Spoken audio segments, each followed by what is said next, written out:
Pete, I think we're gonna start at 6 o'clock. It is 6 o'clock. What's that? It's 6 o'clock. I'm just telling Pete so that he can start recording.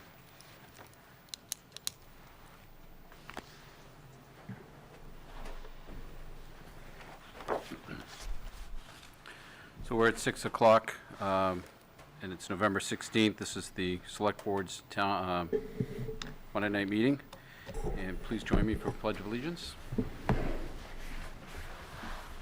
I pledge allegiance to the flag of the United States of America, and to the republic for which it stands, one nation, under God, indivisible, with liberty and justice for all.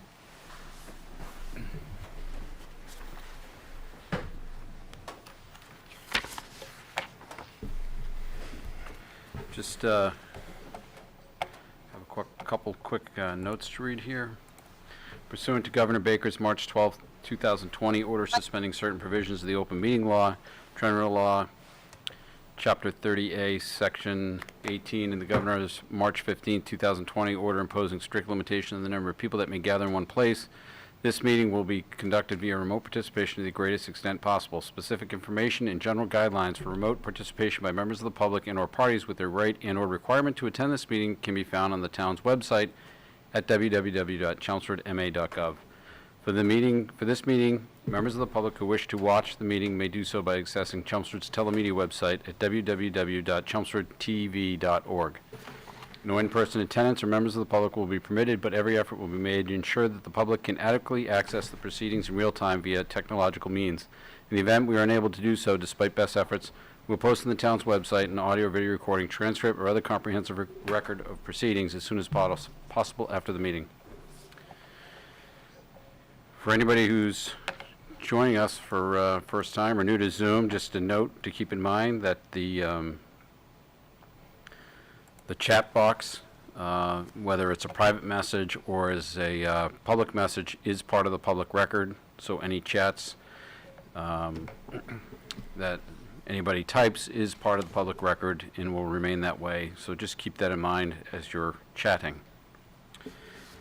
If at any point during the meeting, well, I guess during open session, if someone would like to speak, you can either raise your hand or you can put a note in the chat box or try to get our attention, and we'll turn on your microphone.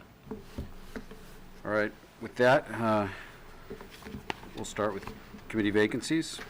We're not going to do open session? Oh, I guess we start with open session. Sorry about that. I'm jumping right there.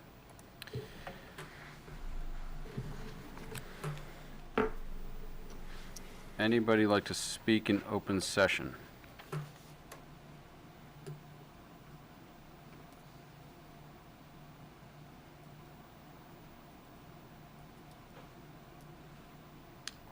Looks like there's two people on that. I don't know. Joe Spinazzola. They could be here for something else. Okay, Joe, you can Yeah, but I don't see try. anybody. I think someone's helping. Oh. Joe Spinazzola is here. Do we have an audio?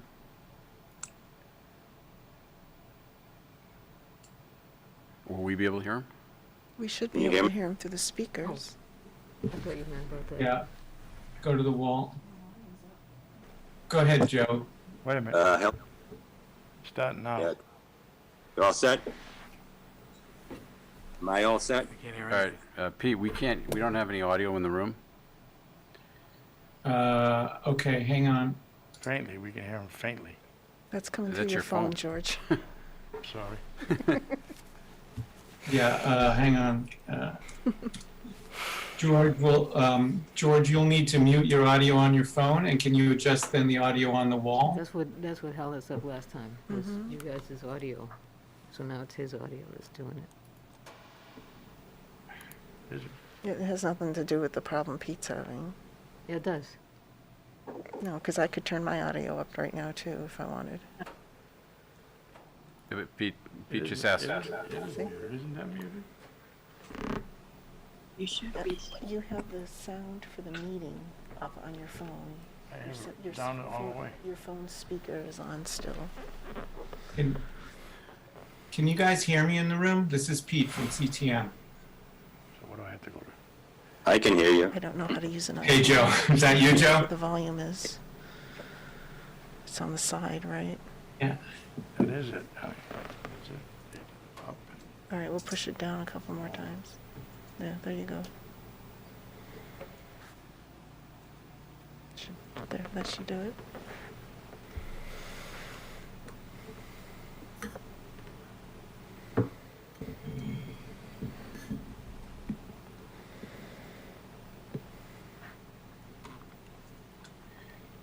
Kurt?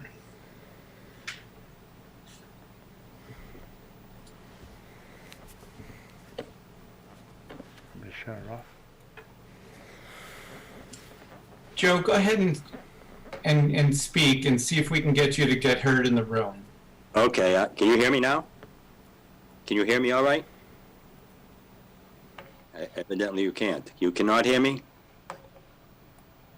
It just went silent here.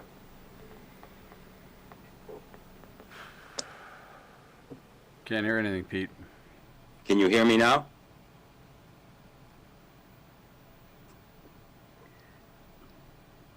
We could make a TV commercial out of this. I would have shut my phone off. How's that? Huh? Will that help? It won't matter. It's the equipment here. Hey, guys. The last time my audio, It's the same problem they had last time. right, but I was It using was- my phone when it came up. Yes, that's what it was. Yeah, hey, guys.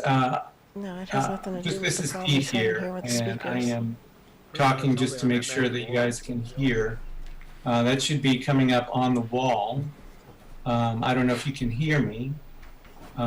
Just put my picture up here and make sure that the audio is coming up on the wall. Can you hear me? Kurt, I am testing the audio. Can you guys hear me in the room? No? I No can look in the room? I can hear you outside of the room. Yeah, is that Joe? Yeah, you should be able to hear me outside of the room. We're trying to get folks to be able to hear inside of the room so they can hear you. We're having a little bit of a technical difficulty. All right, So just hang tight. you got it. We'll get there. We will get there. Yeah, it's, Yep. No, we're not there yet. So Kurt, I am testing this. I am unmuted and I do have audio. But we're not hearing the folks. The folks in the room cannot hear. So we don't have audio in the room just yet. We're going to get there. We are going to get there. We're going to get there. Yep. Wait. Hang on a second. And Kurt's coming back. Kurt, I am testing the audio from my home. And we're testing this audio to try to make sure that we can hear in the room. I know this is not making for a very interesting meeting, but if you guys can just have a little patience. This is Pete from Telemedia. We are testing. We have a little problem in the room, and we're gonna fix it. This is Joe, and I'm in no hurry. Okay, Joe. Well, what's No, but we do have a big meeting, so we do want to get it going. Kurt, I don't know if you can hear me, Kurt, but It's the Tingsboro thing. That's the Tingsboro sewer agreement. It's backdated to 2012. Kurt, They sent it over because they've been going through their things, and what happened was after the Lowell agreement can got we- done, I think we should just, they gotta go that sounds back. working. And now it's working. so can you guys hear me in the room now, select people? Renewal of it. No, that has No. nothing to do with it. Then We work, but we Select board, can't hear though, right? We can hear ourselves, but we can't hear. I don't know if anybody else is speaking when I look at the screen. Pete, our mics are working now, yes, your mics are working, but we still can't hear anything. but you can't hear me, I assume, right? I'm talking to you now. So is this like a house cleaning game? No. Yeah, it's the identical agreement to what was there 25 years ago, Then why are we signing it again? because it has a 25-year term. Grumpy. Oh, And the Okay, original well. term expired, just like the town did the one with Lowell a few years ago. it seems like the sewer department should be on that. They did. No, they're not. What do you mean, the sewer department? On the signature list. We don't have a No. sewer commission anymore. There I is know no we sewer. don't, but we have people who run the sewer. But they're not What do they- executive authorities for the town. They can't sign an agreement on behalf of the town. So therefore, it's the select board. Now, DPW and I don't know if Gary's on the call, or Steve Young, they reviewed the document. Maybe we should like have this when it comes up on the agenda. Was there a signed version back in 2012? No, there's a signed version that goes 25 years prior to that, back in 87. 50, 95. So without a signed version, isn't it almost as if you were tenant at will? technically, but.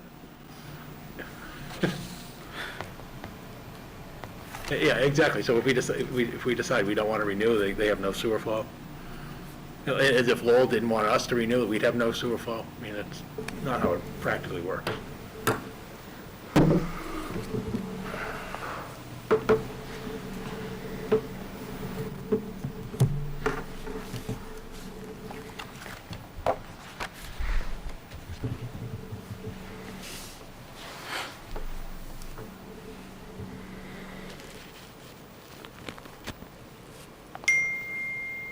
Oh, come on, this is Christ.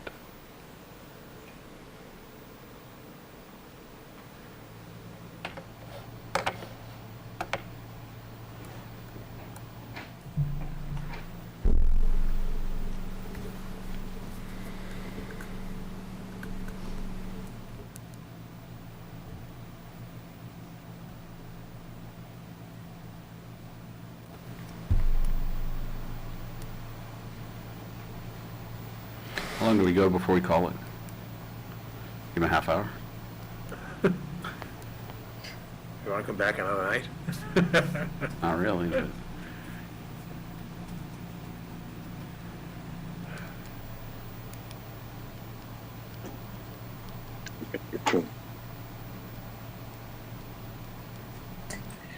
Hey guys, this is Pete. Can you guys hear me in the room? You guys hear me in the room? and they're, you know, on We the, did it last Tuesday. Can you hear me in the on room? the screen I can see Pete's telling talking. me- I don't know what he's saying, but But they weren't here, Yeah. right?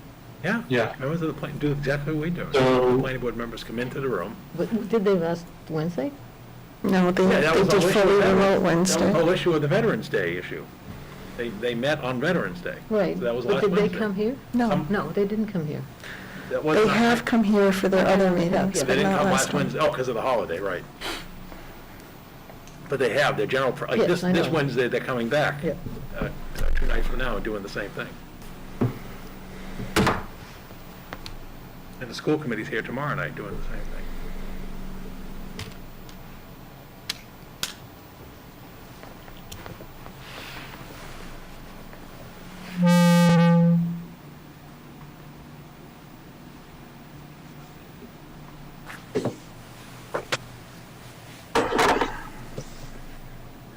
Hello guys in the room, this is Pete. Can you hear me?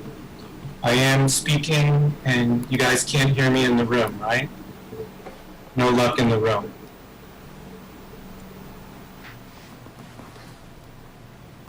Your only luck is with me. Only luck with Joe.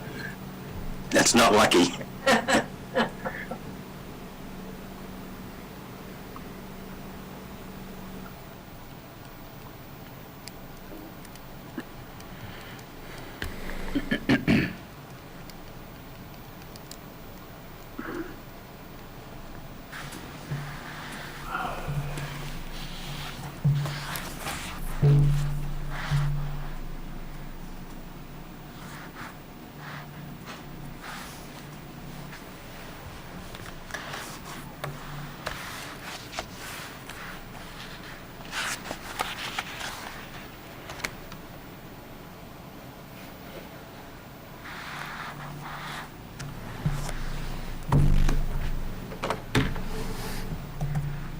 Did you see Mike Raisbeck's text?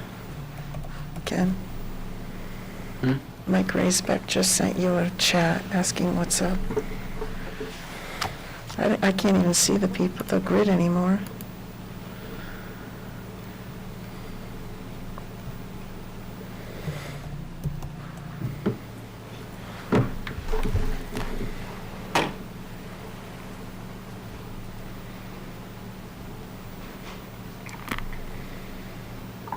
Mhm. No, because places it on the bottom there.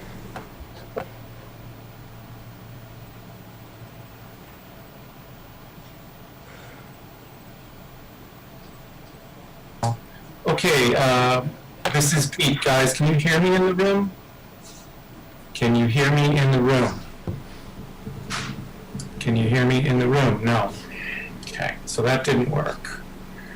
Right now, I don't know what to say because I can't, we've tried everything that I know, so I don't know where the failure is.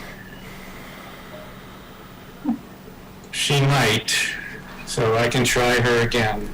Let me see if I can contact the guys. Okay.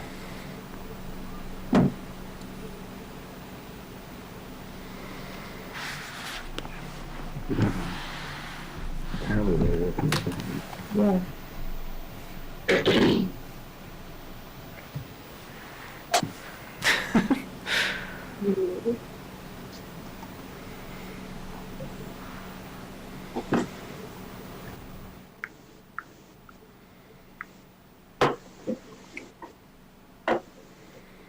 Ken, do you see Pete's note?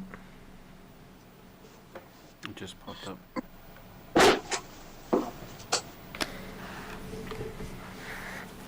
Here comes Emily. So Pete wants us to go to a different part of the meeting, away from open session. Committee vacancies, I can do committee vacancies, and we can, Committee vacancies. that'll take few it. reports. Emily is on, but she can't give us any input, so. Can you hear me? No, Emily, we don't have any audio. We can't hear anybody. Here, I'm telling you the answer. Do you want to do committee vacancies? Sure. Okay, these are the committee vacancies as of November 16th. The Bicycle and Pedestrian Advisory Committee has 2 openings. The Board of Appeals has 1 opening. The CCA Advisory Committee has 2 openings. The Center Village Master Plan Implementation Committee has 2 openings. The Commission on Disabilities has 1. The Community Action Program Committee has 1 opening. The Community Preservation Fund Committee has 1 opening. The Council on Aging has 5 associate member positions. The Energy Conservation Committee has 3 openings. The Historic District Commission has 1. The Holiday Decorating Committee has 1 opening, and the Middlesex Canal Commission has 2. All applicants are welcome for the Parade Committee. The Permanent Building Committee has 1 opening. The Personnel Board has 1 opening. The Public Celebrations Committee has 5 openings. The Recycling Committee has 1 opening. And the Roberts Field Advisory Committee has 1 opening. And the Tree Committee has 2 openings. If you are interested in serving on a town board or committee, please complete an application available on the town website, or contact the town manager's office at tmoffice@chelmsfordma.gov or 978-250-5202. Now what? You want to go to, We can go to 8. 2 minutes. Well, 8 into the whole rest is all, there's no 8 or 10? 8 or 9. You don't or- have Emily. Oh, we don't. No, we don't have Emily. I think we have to Yeah, wait. she just can't speak, Oh, right? she's holding up a sign that says "I." If that helps, she's saying she can vote by writing. It's part of the public record.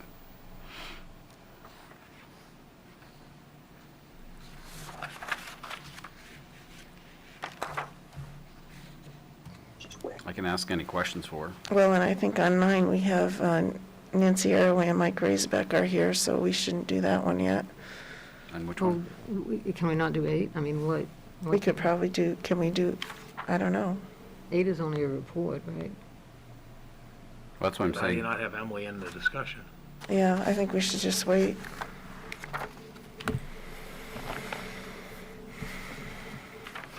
Sorry, kid.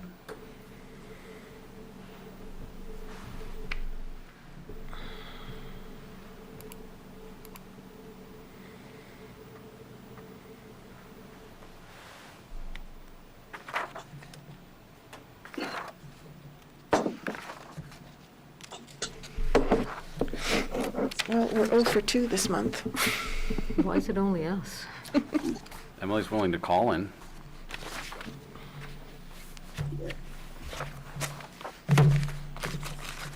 You can do minutes. You can't we have still- it on the minutes. Well, she can, Emily, we can probably do minutes if she can just give us a visual. Emily, you all right But if we it's do not the going to minutes? save us any time.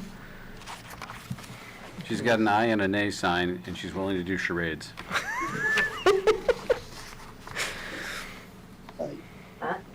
My name with an I.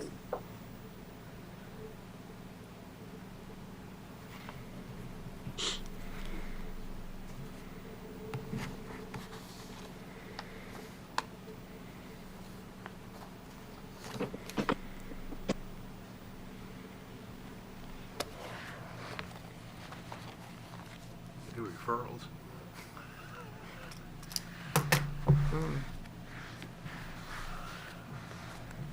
Is it legal if I call Emily and she's on speaker? That's what Yeah, we that's should- remote participation, yeah. I mean, I can do that. Yeah. She can call you on this number here. No, we don't know what that number is. Oh. Hear and be heard, that's all it matters.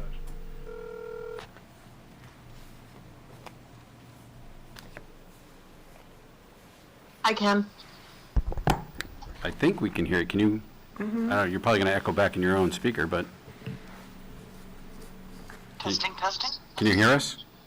Yep. Okay, I can hear her. all right. Do you want to get at least minutes out of the way, or? Yeah, we can do that. We start at the back and go up. Start at the bottom and go, Yeah? I think so long as I don't have you on speaker, we should be fine. Okay. Or maybe not. I will make a motion to approve the Select Board regular session minutes dated August 10th, 2020. Second? We have a motion, a second by George. All in favor by roll call. Pat? aye. Emily? Aye. George? Aye. Virginia? Aye. And I vote aye. You want to do town managers' reports? We're sure this isn't working, right? Sure. We're going backwards. All right, the first thing I have is the intermunicipal sewer agreement with the town of Tingsboro. Just for background, the town of Tingsboro has sewer connection agreements with Chelmsford, Lowell, and Dracut, so they connect directly to those three communities. Obviously, it all goes to the Lowell plant, but a portion of their flow comes through Chelmsford on our side of the river, goes through Dracut and Lowell on the other side of the river, by the Voc School, and then further on into Dracut. The master agreement, as we'll call it, with Lowell backdates to 2012, and as we know, it was done a little after that. And then our agreement with Tingsboro, we're using the same template that was done in the past and was utilized by Lowell and Dracut for the renewal of their agreement, because they're the third party in all cases. Essentially, for Chelmsford's sakes and purposes, it's the same agreement that we have that expired. It's renewed, so that it's coterminous with the Lowell agreement. What we looked at, meaning us at Public Works, was the language in section 4.2, which had to do with the whole issue of capacity change, because we know that Tingsboro was interested in any issues of changing their allocation of capacity to affect their development. So the only modification from the existing agreement to what's there, other than dates, obviously, is the fact that in the event that there were to be a change in flow through Chelmsford, to Lowell from Tingsboro, then basically we would have to agree and discuss with them, and they'd be responsible for the costs that are borne by their flow, which intuitively makes sense and practically makes sense, and that's why the language is that vague, because we don't know what that volume would be. But when you think from Chelmsford's considerations, if, for example, Tingsboro wanted to increase their flow, and it resulted in an expansion of Southwell pumping station and so forth, well, we shouldn't bear that cost. Right. Or what in the future. So that's why that language is there, again, under 4.2. So, again, it's been reviewed by DPW, I reviewed it. In this case, where we're now in the year 2022, where there's no longer a sewer commission, the executive authority for the town is the select board. and therefore it's presented to you, having been reviewed by Public Works and me as manager, and it's scheduled to be acted upon by the Sewer Tingsboro Commission and the Select Board within the next week. So I think that, I think their Sewer Commission is Thursday evening, and then the Select Board, I think, is next Monday evening. Has council reviewed it yet? Yes, we had it reviewed by all councils. In other words, when the master agreement was done, it was all reviewed by councils when we did that. And again, this is the same agreement in the common template that we use. That's basically how the agreement is put together. Do you have any idea how much volume they're looking for? No, we still haven't gotten to the table. But so in response to my question, what you're saying is council hasn't looked at this Right. because it's the same agreement that we had 20 years ago? No, it was the same agreement we had a few years ago, and we renewed the Lowell agreement in the same format. We've not brought in our current council into this document. Right, but there's a signature line for them, that's why I'm Right. asking. So it will go to him for a signature. But wouldn't we want his opinion, given the sewer situation that we have right now? If there's are we taking on?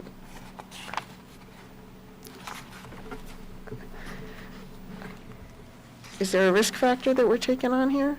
I don't believe there's any risk factor, because Is Tingsboro using the capacity? I thought they No. were under, we know that they're under capacity. right? And the same language is in there, which it has been in there, that which is the same language we have, that if they exceed their capacity, they're responsible for any legal cost, penalties, fines, or whatever, if they exceed their capacity, causes a problem with the Lowell plant. Is there anything in there that says if they don't get to their capacity, we can utilize that capacity? No, we've sold, the town of Chelmsford, prior to any of us, I know, sold Tingsboro that capacity. 350,000 gallons a day, is it? Right, we don't have any clawback rights on that if they don't use that capacity. Well, we Except just- that the agreement's expired, so this would be an opportunity if we needed it, or no? I don't believe that you can. Just like our agreement expired with Lowell, and if Lowell needs the capacity, they wouldn't act to reduce our capacity. So we don't, it wasn't, I mean, you think about it in practicality, you wouldn't sign an agreement for sewer capacity, and then, well, when that expires in 30 years or however close you're actually doing Right. the work, oh, it's gone, it's not there. Yeah, it's full legal, Right, design, but you're right. right. And the legal design is the agreements generally run for 25 and 30 years. Plus an option to extend, obviously, whatever.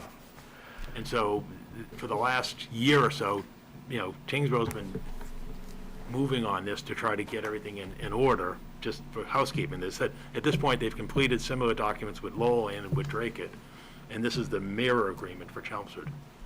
I mean, they could be, an angel in a way, because if we could do potentially a regional, or just, I mean, to get so we don't have to redesign our whole system, and we take what's coming into North Chelmsford and we bring Tingsboro in.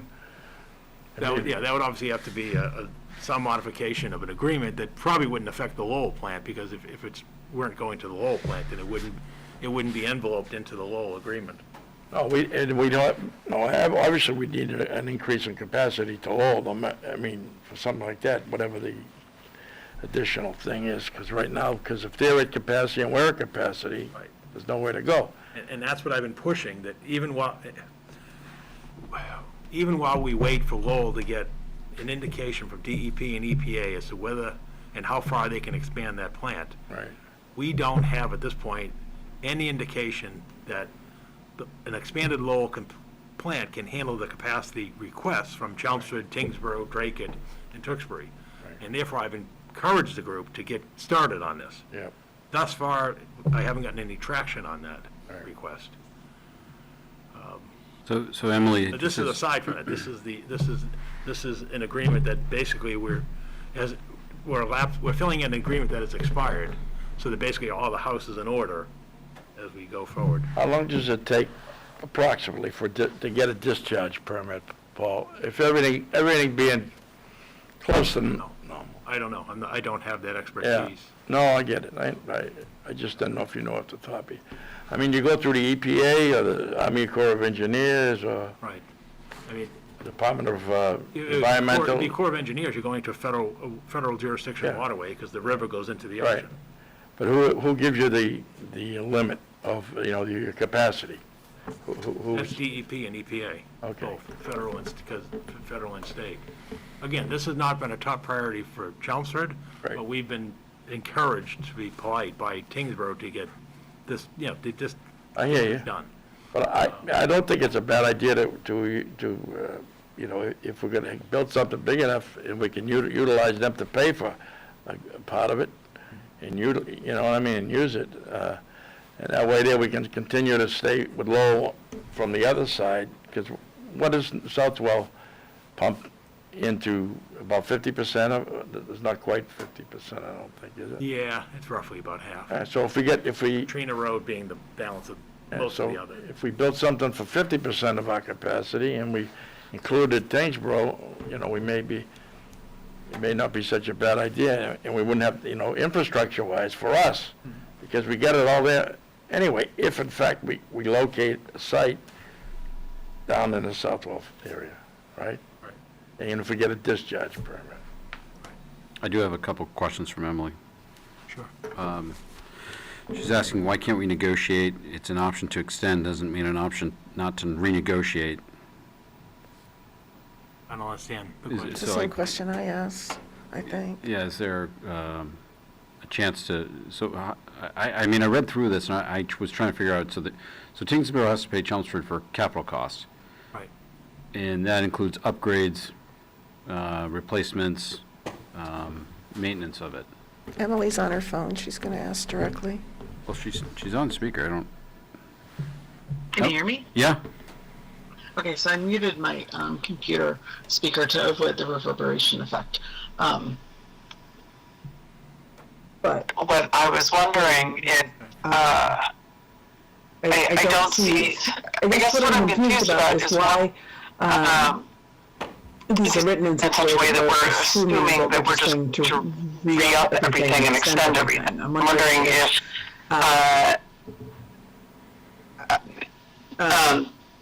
NCOG can do anything, the North Middlesex.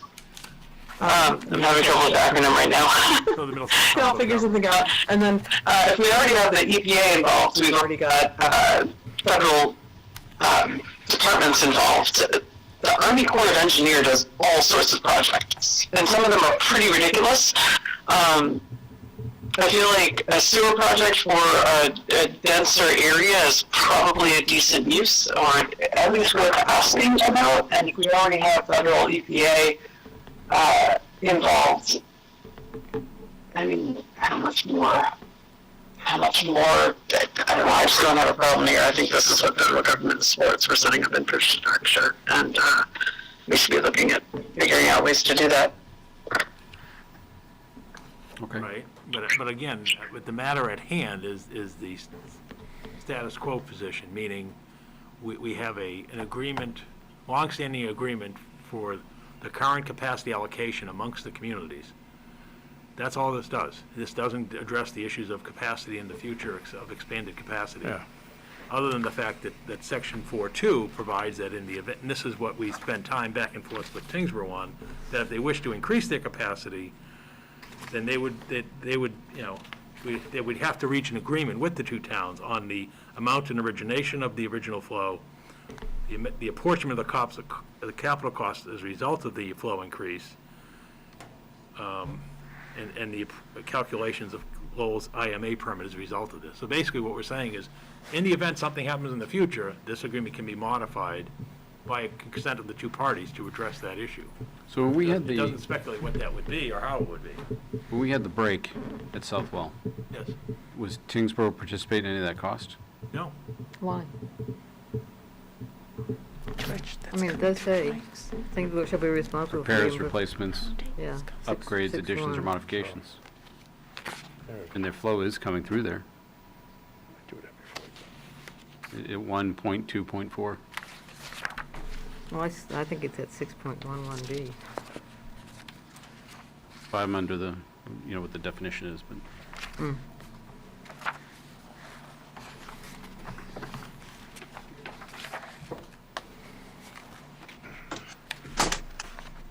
section are you looking at, Pat? 6.1, section B under 611. You'll find the capital cost for Lowell's capital costs. 6.1, Well, it says attributed to the Southwell Field Sewage Pumping Station. you're at 6.12. 611B. I'm sorry, I'm on the wrong page.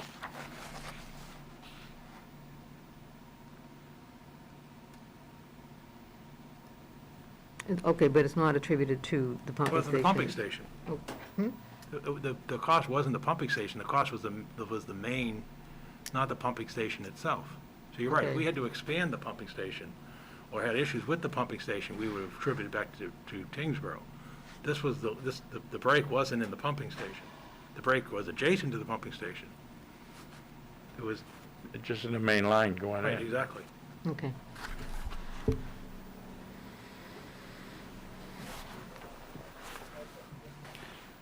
Yeah, but Paul, in 1.2.4, it says Chelmsford's capital cost shall mean repairs, replacement, upgrades, additions, or modifications to the buildings, fixtures, machinery, equipment, accessories, pertinences of the Chelmsford sewer system, or such other changes to the Chelmsford sewer system which are intended to substantially replace or expand the capacity of the Chelmsford sewer system. Right, and keep going. Chelmsford capital costs do not include routine maintenance, which is part of the Chelmsford operating costs, or Lowell treatment plants do not include, that was maintenance. It's not a capital investment in the plant. That was, the break was a maintenance break for operations of the line. We never were able to attribute it to a flow issue. But in the first sentence, they say costs mean repairs. Repairs are included. That line was there 10 years before the contract was even written, right? If that matters, maybe it doesn't. It does not include routine maintenance. The pipe was old. It's 35 years old, right? The contract's only 25 years. Right. Believe me, if we could have apportioned it, we would have. We looked at, we were trying to get at what was the cause. We looked at whether there was flow from Tingsboro that caused the surge. We could have then gone back at them at the time, because we wondered why it broke at that time. Nothing in those flow showed anything that was a causation beyond routine maintenance. And when Age. we excavated, it looked like it was the question of how it was installed at the time of construction. So, I mean, I'm not going to argue the point, but I know you're asking us to sign a contract back to 2012, going forward for 25 years. Is there any way that this could even be slightly tweaked so in the future, because the lines are degrading daily, right, over 35 years, or whatever Right. the life's. And if they're benefiting from it, I don't know why we can't ask them to help with the repair and upkeep of the lines. Yeah, but think of that. If there's a sewer main break in Lowell, do we want to be bearing a cost of the sewer line break in Lowell? We've never had that responsibility. And one could say that the lines that our sewer goes through from Chelmsford to the plant in Lowell, we've never borne that cost if there's a sewer main break in Lowell. But if it's as a percentage of our flow, It's never been apportioned that way. We've never paid for any maintenance costs for our sewage going from the Chelmsford town line to the Lowell plant. It's probably figured into the gallon, charge per gallon or something. No? I just wouldn't want to open that door. I got it. I mean, this is, a point I'd have to defer to you on, Paul. So if you're telling us this way it's supposed to be done, I'm just telling you the way it's been done and the way it has been done recently with the renewals from Drake and Lowell. all right. Emily had her phone up again. I don't know if she wants to. Oh, I'm sorry, I switched over to. You're okay? Yeah, I'm fine. So, can we look and see if part of the charge we pay to Lowell contributes to maintenance on these lines? And when we sold the rights, was that a one-time fee or was that ongoing? Because costs increase every year, and so if it was a one-time fee a while back, I don't see how we can't demonstrate that costs costs have gone up, and when you have badly fitted pipes from 35 years ago, I mean, some of that has to be borne by the people using it.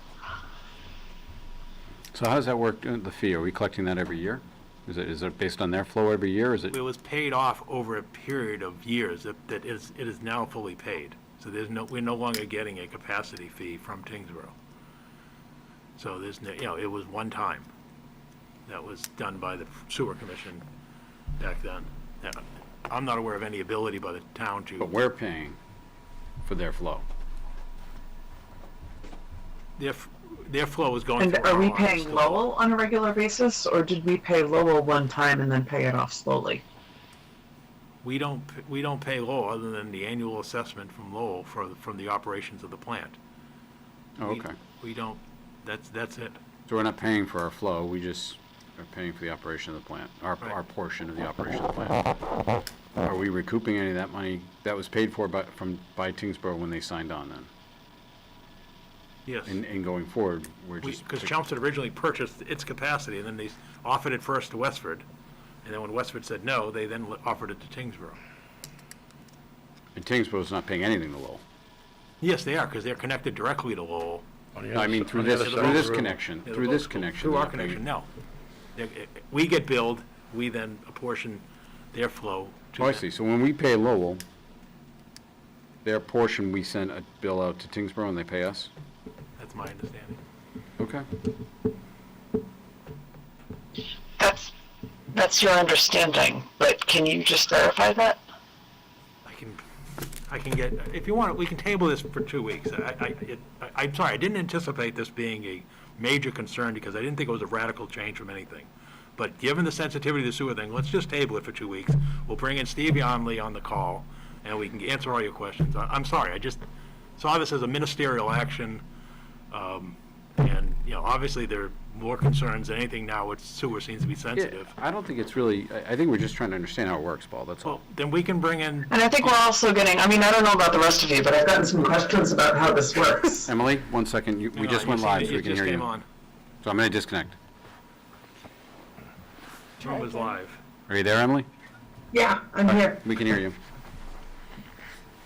So I think it's more, we're trying to understand how it works, and I know that I've gotten questions about how it works, so some of it I'm just trying to parse and relay the questions and make sure that people are clear on the functioning here. I think this is one of those sort of esoteric things that people just sort of flush the toilet and forget about it, and it's not something that Yeah, they spend a Gary, lot it's of Paul, time can you thinking get on the about. Zoom call or get Steve on the Zoom call? Gary's on it. Yeah, we should get Steve on. He's on yet. Gary's Steve. on it. All right, and Steve, why don't you bring Steve in since we now have audio capability and Zoom capability? Can you see us now? We see Steve. What happened? Steve, We can't see you, Gary. There we Oh, go. there we There go. we go. All right. Yeah. How you doing?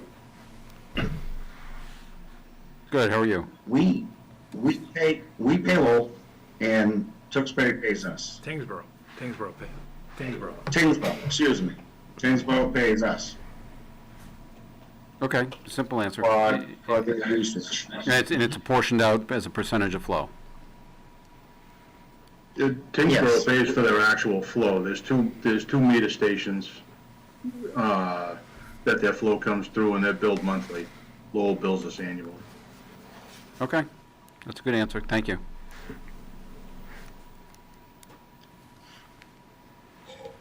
Emily, you have any other questions? All right, she's all set.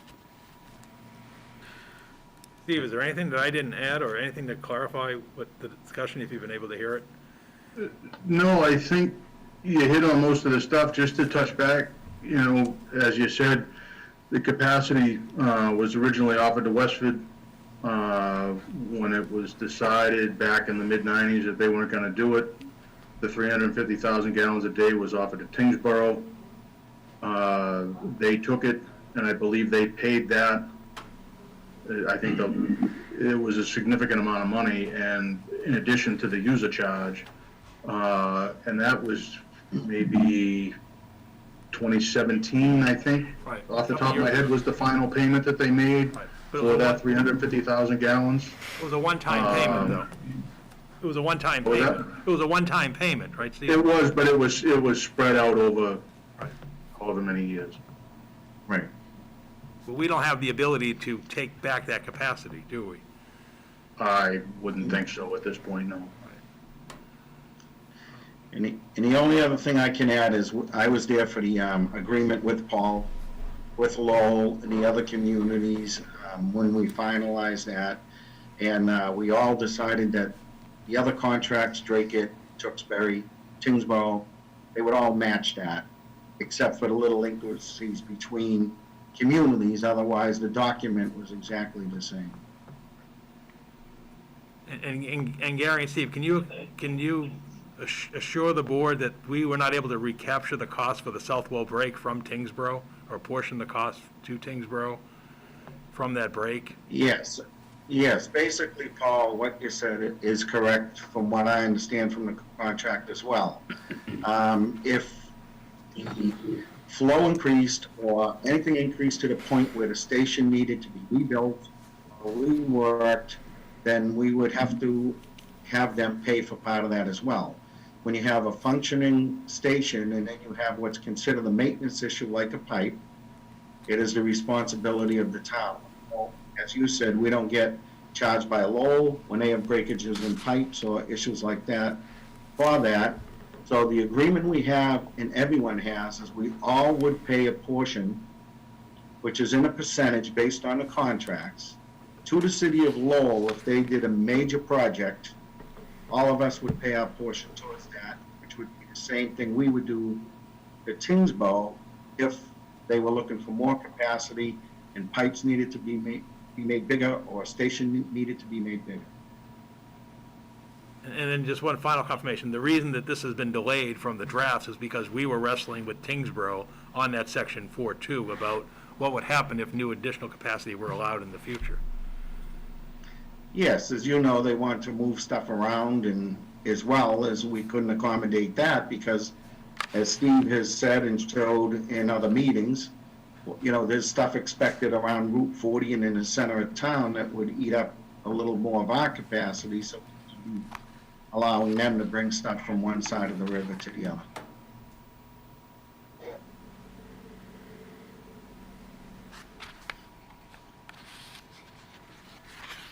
Anything else? Any other questions? I understand what we're doing here. I would just feel more comfortable if we would approve it contingent on Paul Haverty looking at it, just to make sure there's no gotchas in restating a 30-year-old agreement.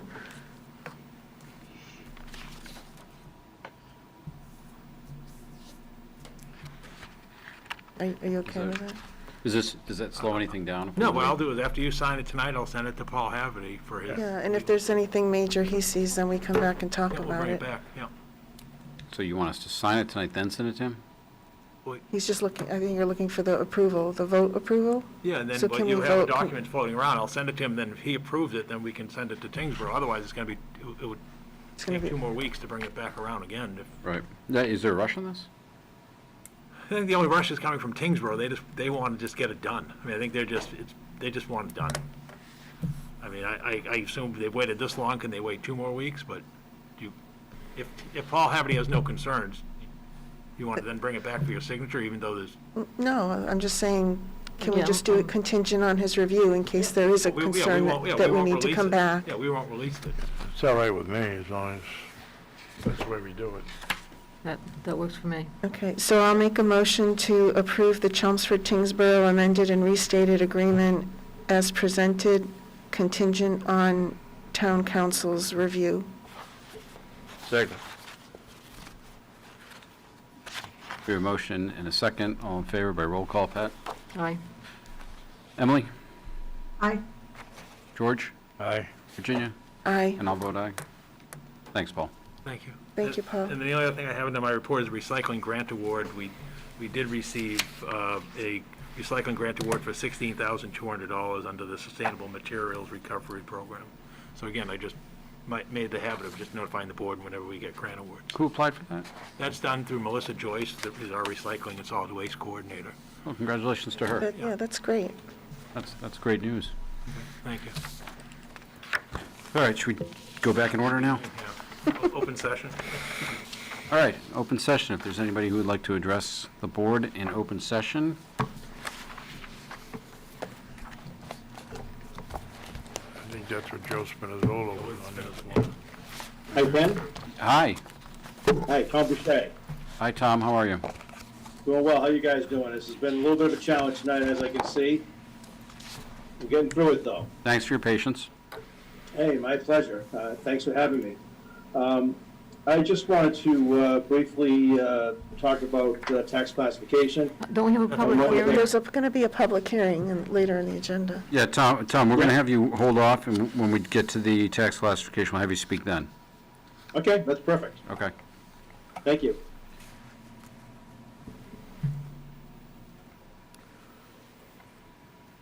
And Minnesota is still on. I think he wanted to address the board. Yeah, he's unmuted. Joe? Yeah, Great. I'm here. How are you? I'm good. How are you? Good. We all set? We are. Okay. What I want to talk about is a very unsafe section of Dunstable Road in North Chelmsford. There's already a sidewalk from Vinyl Square to Dunshire Road. A very good sidewalk, very safe to walk on. You know, I can't see you guys. Am I supposed to be able to see you guys? No? Can you hear me? We can hear you. Let me just, Okay. That's fine. He's That's got to fine. go in grid mode. He's what? That's fine. If you change your settings to grid mode, you can see us. Oh, man, I'm not a techie. You got the wrong guy here. Joe, did you just get a request to turn on your cameras? You got something here. Okay, I asked you to start your video. There it is. Get that. Wow. Okay, Now, can you see us? I can see you. Well, I can see myself. No, I can't see you. Well, we can see you. Your Okay. camera's on? I can see him. No, yours. Never So mind. anyway, Let's just, very unsafe part of Dunstable Road. It's not the first time this has been brought up. It's a very good sidewalk. I think the town of Chelmsford actually put it in about 10 years ago. They did a nice job on it, and it's very safe to walk on. There's also a sidewalk from Dunstable Road to Cross Street on Mission Road. The problem is, between those two sidewalks, there is no sidewalk. And there is a curve and a hill together on Dunstable Road that obstructs the view, and it restricts you seeing cars coming. Heading south on Dunstable Road in the morning,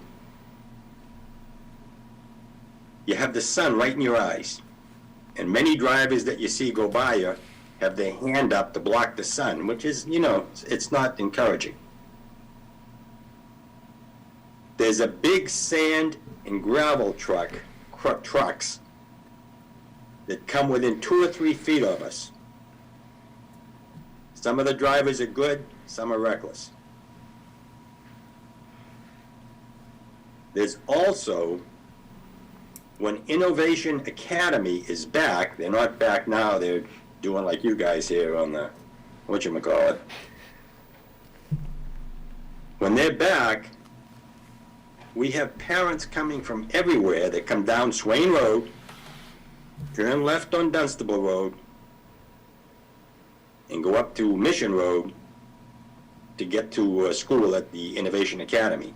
And that's the worst part of Dunstable Road where they do that. So anyways, it's, you know, I've been walking on Dunstable Road for years. And, you know, I probably could walk for more years. But it's skittish sometimes. There should be a sidewalk to connect those two sidewalks. And this is a safety issue. What I'd like to do with you people is I'd like to invite you to get with me, and I'd like you to walk where I walk between 6:30 and 8:30 a.m. or 2 and 4 p.m. and get a feel for it. This is 2 years in a row now that I've told the board about this problem. And I know I saw in the paper where, you know, there was almost $2 million appropriated for sidewalks and roads. We sure up here would like to see a sidewalk on that part of Dunstable Road. I don't know if anybody's even looked into it, but it's needed. Joe, about how long is that distance between the two? A little over 1,000 feet. Okay, thank you. But that's the first question I got from you guys in 2 years. That's a step in the right direction, I guess. Where do you start, at your house, Joe? Where do you start? At 6:30, say we were up at 6:30, we want to come up and meet you. Yeah, I'll be there. All right. Yeah, we just go out Glendale Road and jump on Dunstable. Yeah. You know, it's a nice, you know, it's a nice neighborhood and everything. It's just that particular stretch. It's you know, you got those guys whizzing by you, and you know, if the police would do a couple of cars there just to spot check stuff, I mean, they go flying in the morning. You know, maybe it's my old age, I don't know, but they seem to be flying. It's not steady when you're walking by that part of Dunstable Road. When you get down to Dunshire and you get on the sidewalk and go down to Vinyl Square, it's great. It's nice. The way it should be, I guess. So that's it. I like to say 2 years in a row that I've brought this problem to you guys. Paul, are we still on to review sidewalks at our next meeting? Yes, we will have a presentation at your next meeting regarding road improvement plans, sidewalk improvement plans, building facilities plans, as well as capital requests. Mm-hmm. You'll see the volume of requests and demands across the community. And at that point, hopefully, we as a community can decide which investments to make. Right. And I think that's the best way we can get some clarity to this, because, you know, we've heard similar concerns on Main Street. We've heard similar, you know, it's all over town. And again, it's not, as he noted, it's not just new sidewalks, it's also you've got to maintain the ones that you have, Mm-hmm. As well as perform snow and ice removal operations on them as well. Yeah, they do the snow and ice. Yeah. The sidewalk's in good shape that they put in, though. Exactly. So we'll follow up with this at our next meeting with the discussion. All right, so Joe, at our next meeting, we already had asked to put on the agenda a review. One of the items is going to be the sidewalks in town and the requests we're getting. So Okay. I'll ask you to tune in for our next meeting too. Okay, your next meeting, in 2 weeks, you mean? In 2 weeks. November 30th. Okay. All right? All right, good. Thank you. Thank you, sir. Thanks, Joe. Okay.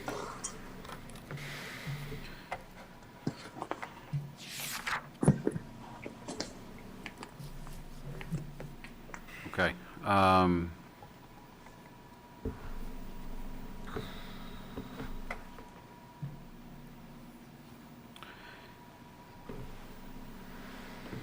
There was a note here, I don't know, Christina Pappas, if you want to address us or not, or is that just a chat comment you wanted to post?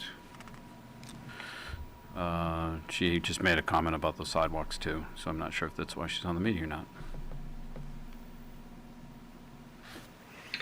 Yeah, it's not necessarily why I'm here, but I have recognized it myself, and I'm on Main Street, so, you know, clearly our street is on the list. But it's similar to other towns where you're on a sidewalk and then poof, you're on the street, and then suddenly there's another sidewalk, and it's just super random and completely unsafe for everybody. So I'll plan to be at that meeting as well, so thank you for having it on the agenda. I can give you a quick explanation as to why that occurs. When a new project comes before the planning board, often they're requested by the planning board to install sidewalks at the owner or developer's expense. And then that way, the hope is that over time, there becomes a network. But you're right, they become ghosts or gap sidewalks, as opposed to the planning board not requesting that happen, and then at a future date, the town's responsible for the entire cost of installing the sidewalks. So oftentimes, if you see particularly new developments, for example, the one that was just done on Turnpike Road, they requested that the applicant at Kinloch install sidewalks, fully accessible. That's how those things happen over time, but you go again on either side of that. But the goal is that as over time comes in, you fill in the gaps. And then and in fact, on that one, we applied for a Mass Works grant, and we're trying to connect that down, for the mass housing, community housing, to get a grant to bring it all the way to the credit union, which would then bring you all the way around. So that sort of explains over time why you see these haphazard sidewalks. Do any towns have a, take an approach where they ask the developers to pay into a sidewalk fund and then use the money at their own discretion? I guess the planning board could request that, but oftentimes they want it for their own betterment of their own project, but I guess you could request the. Well, where there's planning two board. planning board members on tonight, I hope Yeah, you they're- could ask, you think they could ask I that? don't need to ask, they're listening. But I just think it would be, I don't know, especially where some of these But clearly projects are outliers. Right, but normally it's a nexus, the planning board's asking for something that's reasonable to be asked because it's on that site. That's usually the process that it takes place. Just something to consider, especially like if a project is, an outlier way out, on the Carlisle line or something, do you really want a sidewalk in front of Right. a bunch of houses out in Carlisle, or would you rather, or, on the Carlisle line, or would you rather it closer to town where people are actually gonna walk into the center? Just a thought, that's all. All right, let me just check one more time. I don't see anybody else asking any questions or posting anything in. There's a note here, Pete, if you're watching, I don't know if it's fixed now, or maybe it is because I can see it. People were saying they couldn't see the Board of Selectmen, but it looks like we're up now. All right, we'll move to licenses. Yeah, it's that time of year again with the Christmas tree sales. Yep. You have the one that was added today, plus the two that were originally on the warrant, on the agenda. The big one is gone now, huh? Roy, he passed on, but I mean, I But they're would. still doing the Travis Roy sale. Yeah. Did they on come in, Chelmsford Street, they've yeah. been, okay. 73 Chelmsford Street, and then you've got the Congregational Church, and then you've got the Graniteville Road. Oh, that's Burgess, that's, he's the Yeah, Roy. Exactly. So do we want to read these, or just? Is anybody here from the, I doubt it. I think in the past, they've just been perfunctorily Yeah. reviewed annually. Although usually Mr. Burgess is here to give us an update on the Travis Roy Foundation. Yeah, I don't know that he's. Benton Burgess is here. yeah, he's why don't already we on just the- ask already if on the- anybody's here on behalf of each one? All right, so the first one, Burgess, is anybody here from? There we go. Are we doing them one at a time or all Yeah. three? How are you doing this? Can we do it one at a time, because I have to recuse Well, myself. the only one I have up right now is Burgess. So let's do Okay. one at a time, please. All right, I was taking him in order. He's the Okay. first one on my list. okay. Right, so. All right, so do we have Burgess on us? Yeah, he's right there. He's Okay. right, he's he's up on the screen now. There you go. How you doing? Hey, technology's pretty cool. I guess Joe Calder, or whatchamacallit. My name's Benton Burgess, 52nd Lane, over here in Chelmsford. And like George was saying, we do this, George and Pat were saying, we do this every year. It's the Travis Roy Foundation's Christmas tree sale. And it is a big thing for Travis. Travis recently passed away. And this year has special meaning to us. And we're hoping to do as well as we always do.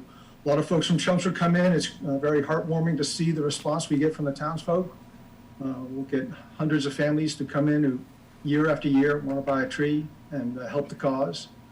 Each year, the foundation does better and better in terms of the people that can reach and help, from everywhere from providing grants to get a ramp or hand controls for a car, all the way to research that's closing in on a cure for paralysis. These are things that were very important to Travis and to all of us that work at the tree stand. And this year we're hoping to start the Saturday after Thanksgiving, and we'll mostly work 4 to 7 p.m. on weekdays, and then 9 to 5 on the weekends. We're going to follow all the state COVID guidelines that, as you most likely know, the Massachusetts state government has put out guidelines on how to provide for safe, or as safe as possible, COVID regulations, and we're going to follow all those with masks, The good news is that all transactions will be outdoors, so it seems like a better place to do everything. And we've been doing this for over a decade. We started out on the McFarland Field. Now we're over on the Little League parking lot. And we really do appreciate the permission that the Board of Select folks allow us to do the tree sale each year. It is very important to us, and also to Travis and his family. His dad and Travis would always come down when we unloaded the trucks, and then they would show up sometime during the sales season to see the folks who are supporting his foundation and give everyone a chance to at least meet Travis if necessary, but if they want to. So we're hoping to get another permit this year, and I'm happy to answer any questions that you have.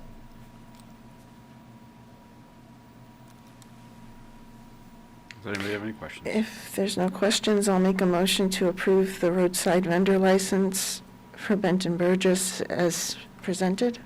Second? We have a motion and a second. All in favor? Pat? Aye. Emily? Aye. George? Aye. Virginia? Aye. And I vote aye. So congratulations. Good luck. Thank you, I appreciate it. Yeah. We do appreciate all the town does for us. This is very nice. Thank you. Best of luck. Thanks. All right, so that will then bring us to, Is there anyone here for Almost Flower and Garden?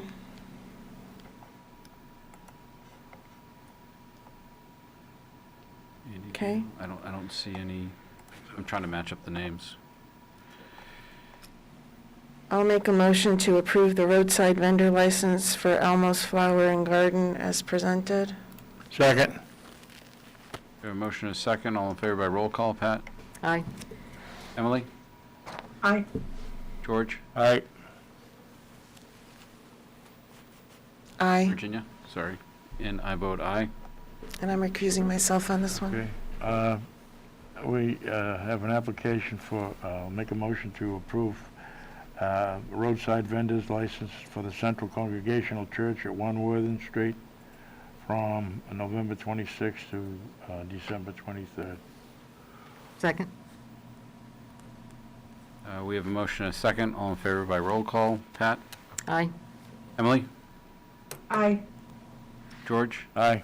And I vote aye.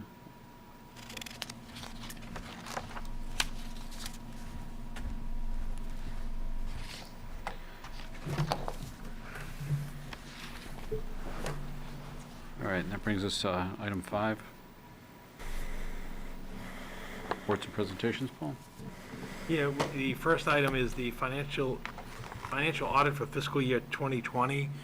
Town Accountant Darlene Lucia, Finance Director John Souza is on, but most importantly, Jim Powers from Powers and Sullivan is on the call to present the audit to you this evening.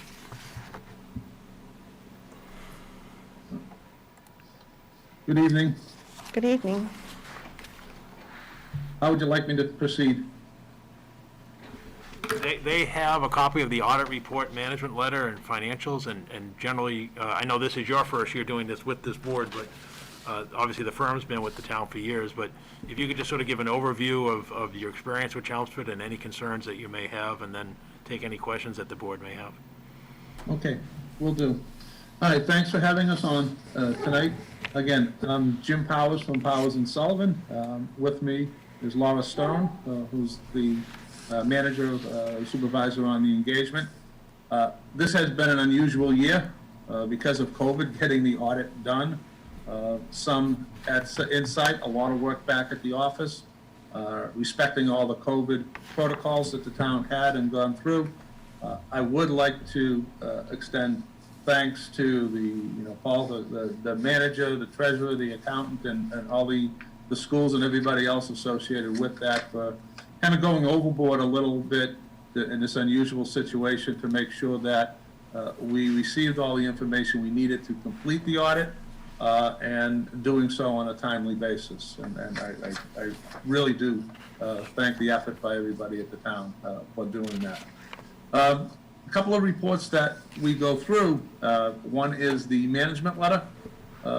One of the good things about the management letter, I believe, based on, we do extensive testing on all kinds of internal controls to see whether or not there's things called material weaknesses or significant deficiencies.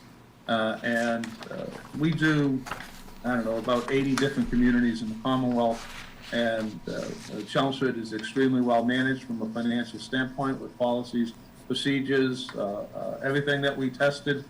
We did not find anything that was of concern with us. We have a few efficiency points as we'd like to go through, and going over those, and you can ask questions, I think, as we go through, and then I'll move on to the next report. One of the things that I think needs to do from the management letter is we talk about the framework for assessing and improving cybersecurity.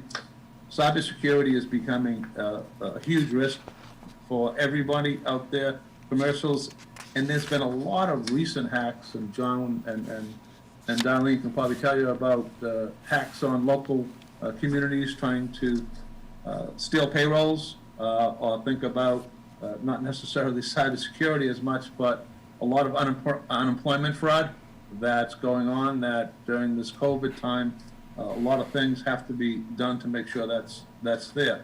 The town's had made some progress on this point. What we'd like to see is they understand the cybersecurity, understand the risks. The last piece that we'd love to be able to see is the formal policies and procedures like the town has on a lot of other things to go through and say, this is what we're doing, and document that, and this is what happens if things go awry. The town did purchase some cybersecurity insurance, but that's just a monetary piece. There's a lot of other issues with cybersecurity that would help resolve any issues that may or may not pop up as you go forward. And so we'd like to see that last piece done in fiscal year 2021, and we'd be happy to work with the town to address these issues and give us practical comments on what we expect to see. The second point that we talked about is reconciliation of the health and dental insurance bills. Without getting into the detail, we've had that point before. We believe that point in the finding is resolved satisfactory, and so really no need to discuss that piece.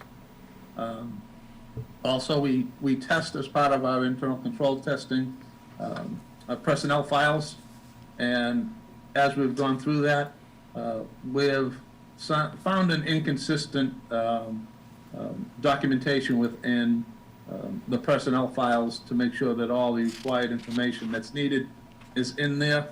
We'd like to see a little bit of an improvement, and again, some policies, procedures just to have a checklist for complete files on each member of the town's staff.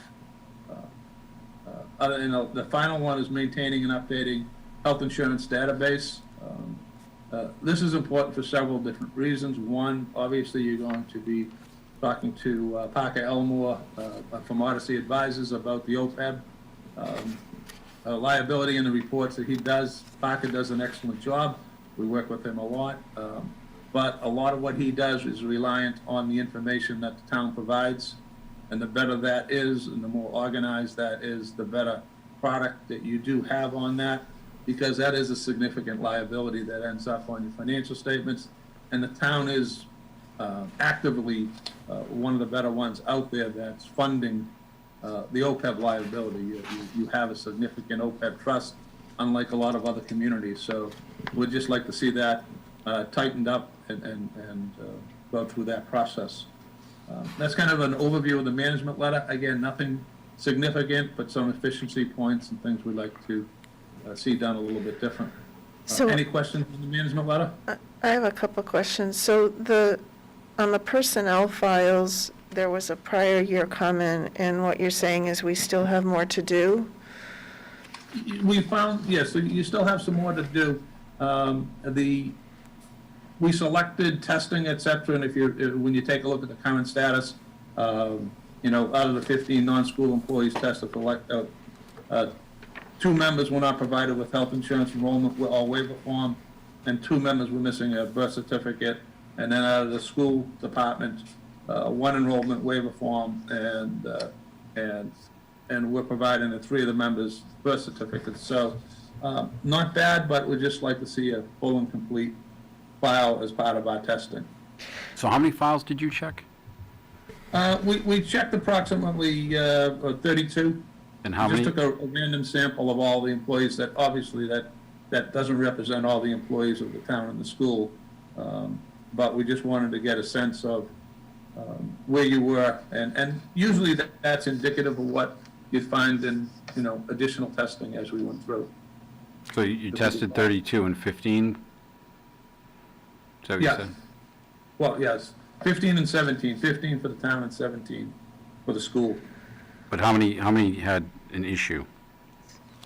We had 8 that had issues out of the 32.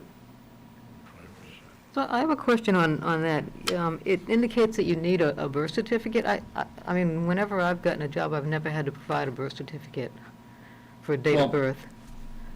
The state that, some of the things that happen as you go through with birth certificates gets into other data like the retirement system. You have to become a member of the retirement system, and it's important for the actuarial valuation to know how old you are, and how you, and what they give you as a benefit and how you do the actuarial valuation. So there's additional information that is needed at the city and town level. But yes, not everybody does ask for that, but that's usually requested and part of the. So, having actually been a public, private, and charter school employee, my driver's license sufficed because my Oh, yeah, that birthday was, is listed on the driver's license. anything similar to that you're correct, that anything that provides accurate information about your age and your benefit, et cetera, but that would, we had just mentioned that. I don't know if Laura had found driver's license as part of that when you did that. Hey, you gotta turn your volume on. We usually ask for proof of birth. Typically, it's a birth certificate, but sometimes we do get the driver's license, and that would have sufficed. So, but you're still missing, was that 1 in 4 thereabouts that haven't provided proof of birth date? You can't open a bank account without a proof of birth date. Like, you need to present ID to open a bank account. Right, but The town might have had it at some point, but in terms of retaining that documentation, that's. Right, exactly. so my question, my question, Paul, was, There's a did we act on the prior year's comment and we have some more to do, or did we just not act on it? No, we acted upon it. The Okay. challenge is getting the response from the employees. Understand. Originally, those documents were requested and were verified at the time of employment, but up until recently, under the new federal health insurance mandates, towns were encouraged not to hold on to vital records because of the liability of maintaining those records. That all changed within the last few years, where now we have to have evidence of that as required here. The challenge we have, whether it's myself or the superintendent, we make the request, and Jeannie puts out the request. How do you compel them to perform it? Because I don't believe we could sit here and say, we're not going to pay you next Friday if you don't provide your child's birth certificate.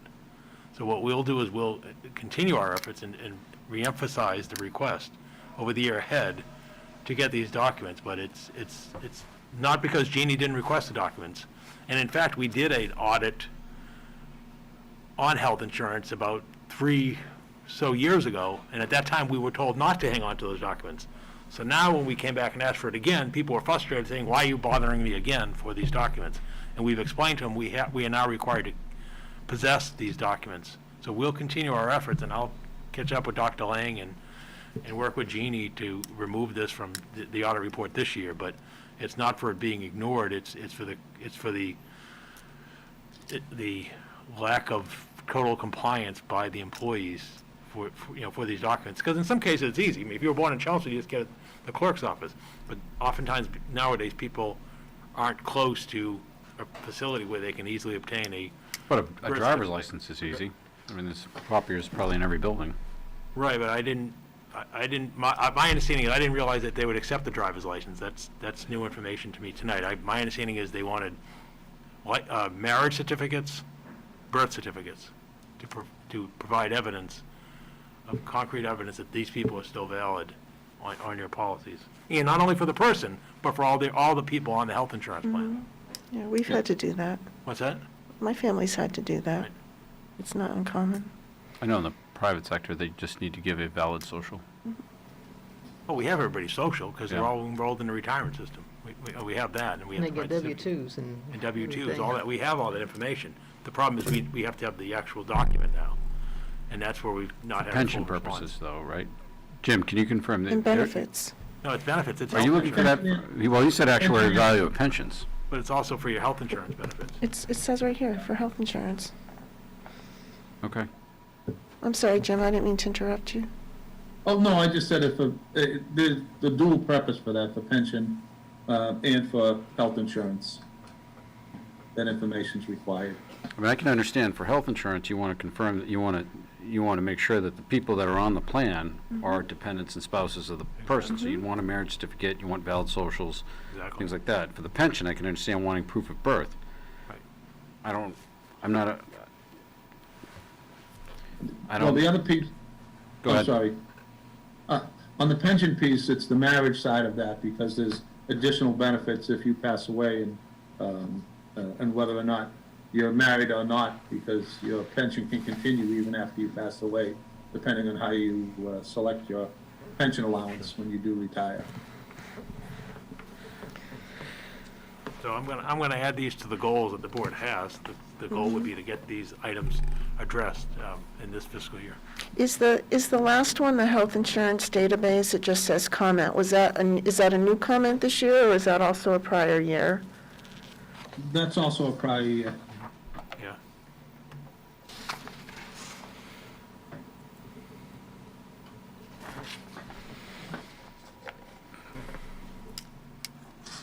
anything else? Okay, I can move on to the financial statements. Yes, please. Obviously, this is a very long report. I'm just going to go over the highlights we went over in detail with the appropriate financial people and the town manager to make sure that everything's accurate, everybody's agreed with that. And a couple of things that's important as part of that is that our audit opinion is an unmodified audit opinion, and it's clean. We have no findings related to the actual financial statements, results of operations, and it's as good an opinion as you can get. Highlighting what's important in here, realistically, a couple of things that I think need to be mentioned is obviously the general fund is the most important fund as you go through this. For fiscal year 2020, you had about $132 million worth of revenue, and most of that revenue is real estate, personal property tax, state aid, and that makes up about 96% of the total. A lot of other communities with the COVID has a problem for fiscal year 21 and 22 because they're reliant, the more you're reliant on other revenue, the more at risk you are to having in effect, a revenue deficit on a go-forward basis. So you're in a pretty good position there. In fiscal year 20, you in effect broke even for the year, considering the COVID and everything else that went along with that, which is an excellent result. Your fund balance ended up about $5 million. In addition to that, your stabilization fund is 11.4 and another $2.3 million in the sewer construction funds as you go through that. Excellent results of operation, good fund balances as you move forward, and a consistent balance as you go through this. Enterprise funds, you get several enterprise funds, but for all intents and purposes. Jim, could they're you all tell us what page you're on, or where the, Oh, okay.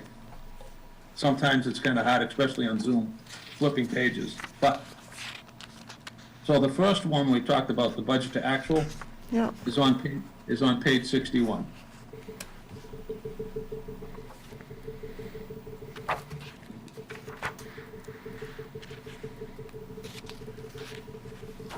So on page 61, if you're there, there's a lot of columns in here. The first section on the left-hand side is all the budgeted amount. In effect, that's what the select board goes through and approves town meeting, et cetera, as you go through. That's the budget. $132 million was budgeted in revenue. That's in the first section up top. You can see the budget, and then the third column from the right is the actual budgetary amount. And you received a couple of $100,000 more than you budgeted, so pretty accurate budgeting as you go through. And then the variance on the far column. And then underneath that are all of the expenditures by governmental function, summarized. It's not by detail, it's general government, public safety, et cetera. Debt service, again, your budget's there of $136 million. Out of that, you spent $134 million, and then you carried over into the following year $960,000. That gave you a budgetary surplus of $800,000. And then there's additional expenses down below, other financing sources and uses, of which you have transfers in. Many of your transfers are coming in from the sewer to help to pay for the debt service funds as you go through that, from the major funds, which we'll go over in a second. And then you have, in effect, as you see down below the third line from the bottom, the net change in fund balance for the first two columns. That shows that you have a balanced budget for the year. And then the $91,000 is, in effect, your change in your budgetary fund balance, where you ended up with the $4.8 million at the end of the year. Pretty good results for this particular year. Any questions on the budget to actual statement? All right. Hearing none, if you went to page 16.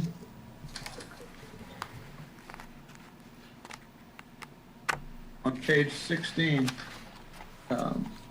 governmental accounting standards require different levels of reporting and accounting basis as you go through. The first one is the budget to actual, which we went over, is in accordance with the Department of Revenue, Division of Local Services, and what they promulgate and how you have to maintain your books and records, unique to Massachusetts. And then Governmental Accounting Standards Board says, okay, that's unique to Massachusetts, how you have to present that with that $91,000 deficit for the year, in effect break even. Then Governmental Accounting Standards Boards has to, in effect, change the accounting methodology to what's called a modified accrual basis of accounting, which is the consistent application of these policies for every community in the nation. So bond rating agencies and other entities can take a look at, in effect, your financial position and how well you're doing. The first column is the general fund, and inside the general fund on page 16, that gives you your assets, your liabilities, deferred inflows and outflows.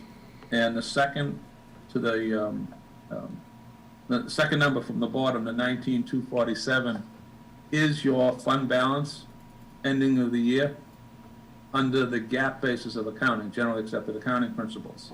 That includes the general fund, plus it also includes both of the stabilization funds.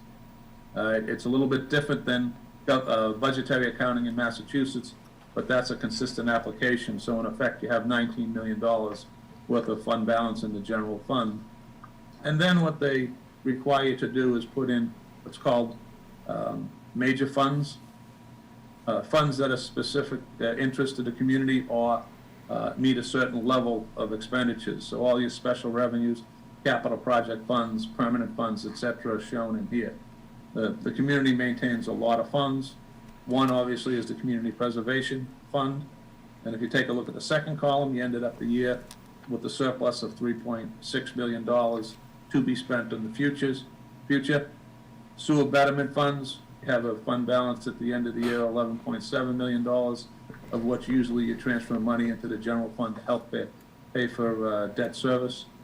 Chapter 90 fund is a annual state grant for streets, maintenance, et cetera. You have, in effect, no fund balance. It's a reimbursable grant, so we recognize revenue equal to all the expenditures to date. Capital project funds. This is a specific fund where you construct assets, significant assets. You borrow funds for it. You can get grants, et cetera. At the end of the year, you have a deficit of 390,000, but that's just temporary. These are one-time borrowings, are one-time short, and the reason that you have a deficit in there is because you have not permanently financed all of those expenditures, right? At the end of the year, in the middle of the page, you'll see $664,000 worth of notes payable. When they get financed permanently through long-term debt, that will turn that $390,000 into a positive balance. The town has significant revolving funds, again, ending the year with a $7.3 million fund balance, and then there's non-major funds, which are all the accumulated smaller funds aggregated together that aren't considered major funds. And then if you flip over to page 18, the results of operation for all of these particular funds give you the detail of all the revenues, type of expenses, et cetera, and you can see how each one of those funds had the results of operation and changes in fund balance from year to year. Any question for those two reports? Jim, I have a quick one. You said both of your stabilization funds. Yeah. So we have our general stabilization. What else do you view as a stabilization fund? There's also a sewer capital stabilization fund with $2.3 million in it. The one we do at fall town meeting every year. We call it an enterprise fund, is that the one we call it? No, there's the sewer enterprise fund, there's Oh. also the sewer stabilization fund. Yeah. So the sewer capital fund Right. is Yeah. the other one. Are there any other accounts you consider stabilization funds? I think you have a small 180, John, go ahead, I'm sorry. I was just gonna say, we just created a new one at this we didn't create it, but we Affordable funded housing. it the last town meeting, and it's our Affordable Housing Stabilization Fund that's brand new. And then there's another one for audit purposes. The auditors consider the compensated absences fund that we have for long-term employees from the past that are grandfathered for the sick buyback benefit that's been eliminated many years ago, but we have that compensated absence fund as well.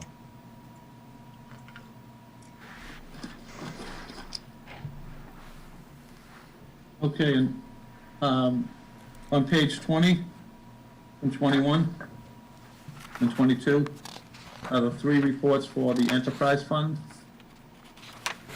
These financial statements are presented not on the budgetary basis anywhere, so the Commonwealth of Mass has different rules on how you account for this. In effect, the proprietary funds are maintained on a full accrual basis of accounting, which is the same measurement basis that commercial accounting has to do, where you record all your short-term assets and liabilities, which is kind of the fund base as you go through, but also you record all of your long-term assets and liabilities, which would, as part of that, which would include debt, if you had any debt in these, and also your other pension, your net pension liability attributed to each one of these funds, and your other post-employment liabilities that's attributable to these particular funds. And so inside of the sewer fund, you have an enterprise fund in there. You have, at the end of the year, it looks like you have, in the bottom left corner, looks like you have your net position of minus $78,000, and that looks like you have a deficit for the year, cumulatively. But the two main components of what affects the enterprise fund when you go through that is that you have an OPEB fund and a liability and a pension liability of almost $4 million. And that's the reason why you have unrestricted net position of a negative 1.45 and a total net position of 78,000. You don't have to budget for that. You do, and over time you'll pay that. But that's the reason why you see these as negatives as you go through. The PEG Access Fund, obviously the same type of thing. You have inside of there, $1.7 million worth of liabilities for the OPEB, et cetera. So you have a small positive in there. You have about $300,000 worth of a positive balance. The golf course is simple as you go through. I think you have later on, but the golf course has a small fund balance in there. You get a percentage of the total that goes through. There's not a lot of activity in there, and it has in effect, a positive fund balance as we go through. And same for the ice rink in the last column. Not a lot of things that go through there. Right now, you only have the capital assets, $200,000 worth of assets, and depreciation was the only expense in fiscal year 20. And then the stormwater fund itself, you have salaries, et cetera, and as you go through. And you had a deficit in that fund, but you still had, for the year, but you still had a positive amount as you go through, and as you finish that up. So these statements, and again, on 21 shows you the activity, and 22 shows you the cash flows. Any questions on those statements?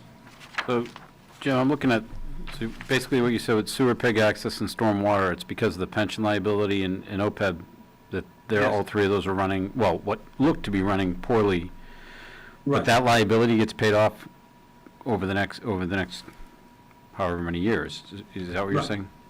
Yes, and as that gets funded through your participation, so there's an allocation to the general fund and all the enterprise funds for their proportionate share of the liability, say for the pension liability coming from Middlesex County Retirement System, and the same thing with the other post-employment benefits. Those funds, being self-supporting, will contribute to those funds, but that's their share of the liability. And it's going to take a while to eliminate those liabilities, but you're not required, you're required to obviously pay your pension assessment as you go through and contribute to Middlesex Retirement, and they have they have to fund their system by 2040.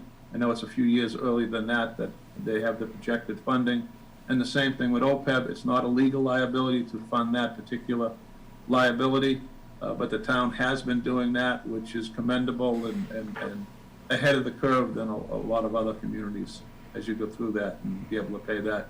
And again, Parker will go over that a little bit more in depth with you as he presents his OPEB report as we go through. All right. Thank you. And so just to be clear, we have to show the liability because it's there, although it will be funded out of the funds that are collected later. Right. Okay. You have time to pay that off. Yep. Thank you. And on page 23 and 24, basically this statement is your agency fund, which is just some accrued payroll, some payroll liabilities, et cetera, where the assets you have in place, the cash is equal to the liabilities. You owe this to a third party. It's not your money as you go through that. The important one is your other post-employment benefit trust fund. You've got almost $12 million in that fund, and you've been funding that throughout the years. In 2020, you contributed $1,358,000, which is on page 24. And you had investment income of about $158,000. And so that's a fund that will stay there. It's you can't remove money from there as you put that in. That's the mass law to require that, sort of like the pension fund. Once you contribute money in there, it has to stay in there, and that's also for GAAP. And then the final financial statement is on page 13, 14, and 15. And this is what's called the entity-wide statements, the statement of net position, and the statement of activities. Now, these statements are in accordance with full accrual accounting, not a modified accrual. The business type activity is just a repeat of what you saw up front in the enterprise fund, just summarized in one column. The governmental activities that you have in here, what you have is all your cumulative, all of those funds that you had, the non-major, the major, the general fund, all put together. Same receivables. There won't be deferred revenues for your receivables. You recognize those revenues. But it also includes all your long-term assets and liabilities.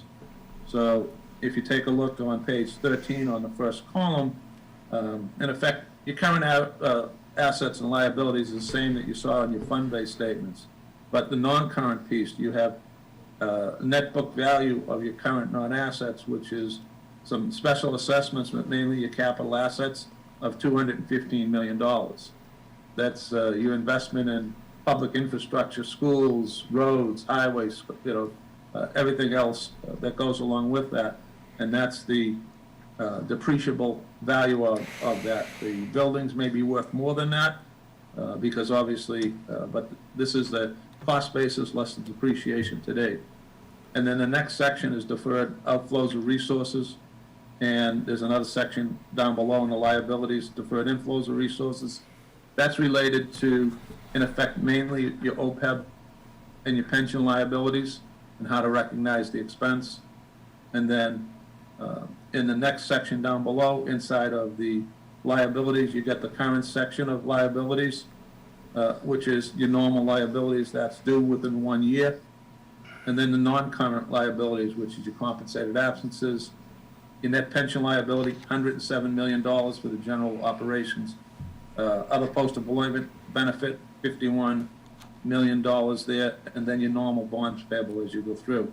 So as you see, you've got about $160 million worth of pension and OPEB liabilities that is moving down like we saw before in the enterprise fund. The second number from the bottom, you see unrestricted net position of $114 million negative. And that's the reason why. And a couple of things with the OPEB and the pension liability. If you take a look at that, and that's in the notes to the financial statements and requires supplementary information, is that your net pension liability right now is about 50% funded to date. And that's using a discount rate of 7.3%, which is a reasonable discount rate. Middlesex has been reducing that discount rate over time like everybody else has to have a more accurate, probably, representation of where you are. They're in line with the state and everybody else as you go through that. One of the things that Middlesex Retirement does is, unlike a lot of the county systems, Middlesex Retirement years ago had changed their way to calculate your proportionate share of the liability to be just looking at your employees and your retirees and coming up with that. A lot of other retirement systems will use your covered payroll of the year. And so you have a nice accurate representation. So what you do inside a Middlesex County retirement system is just based on your liability, and it doesn't, Bill Rickers does not affect you or anybody else that's a member unit of the Middlesex Retirement, and I think that's the most accurate representation for every community as you go through that in every member unit. So I believe that's a good way to account for that, and I think the town can benefit from that because you have all type of different options. It's like you almost have your own retirement system, but you're a member of, in effect, the regional system. OPEB, you control your own destiny on that. That's a single employer plan, and obviously Parker will go into detail on all the different components as you go through that. But those are your two big unfunded liabilities that are the most important thing that you have to take a look at. And on pages 14 and 15, again, like you saw before in the fund-based and the enterprise fund-based, you have your expenses, your program revenues, and your general revenues on a full accrual basis of accounting. Does anybody have any questions on that? Again, these are used by probably the rating agencies more than anybody else because of the unfunded liabilities and the significance of those. It's not how you budget. It's not part of the Commonwealth's uniform municipal accounting system that you have to maintain and budget for. It has nothing to do with free cash, those type of things that you really need to know. But it's something that's comparable to a commercial enterprise fund where you now recognize all of your long-term assets and your long-term liabilities in a similar manner as in effect, a commercial entity.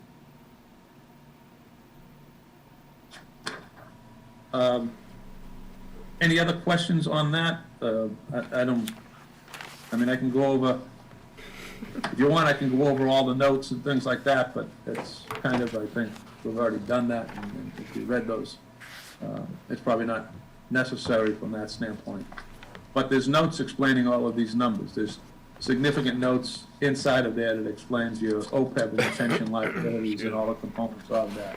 There's required supplementary information in the back that gives you a historical analysis of all the changes in your OPEB and your pension liabilities. And that's meaningful information if you want to go through that. And that's found in the back of the report, starting on page 62 and going back. Any additional questions on this? I'm good. I just have one question on page 30, you talk about uncollectibles and putting liens for real estate taxes and sewer user fees, but not for motor vehicle excise taxes. So how do you force somebody to pay that if they don't? I'd say well, you can put a lien on the real estate taxes, personal property tax. No, I'm talking about the motor vehicle excise tax. I The understand. motor vehicle act, if somebody doesn't want to pay you, there's only so much you can do, but you can't get a new license, you can't re-register your car and a lot of things as you do. And there's also cooperative agreements with a lot of other states.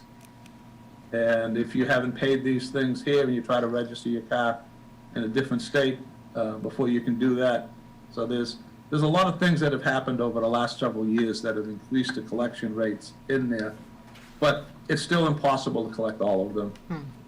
Some people pass away and they don't have to pay it, and it's going through and doing that, but using deputy collectors and other things like that really helps to be aggressive in collecting that.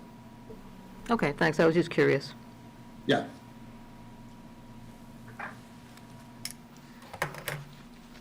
Anything else?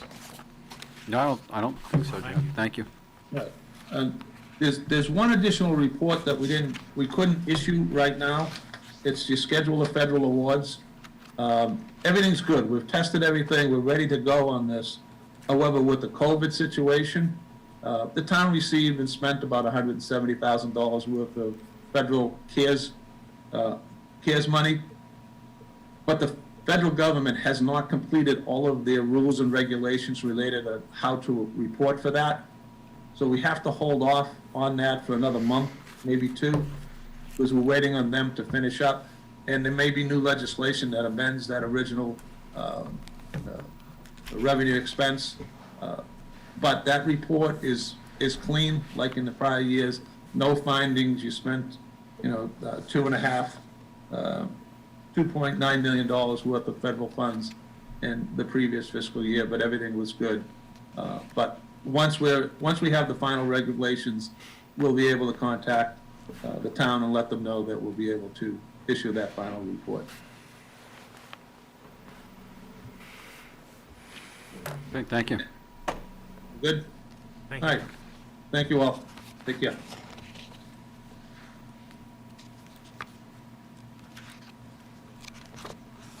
All right, so next up is Odyssey Advisors.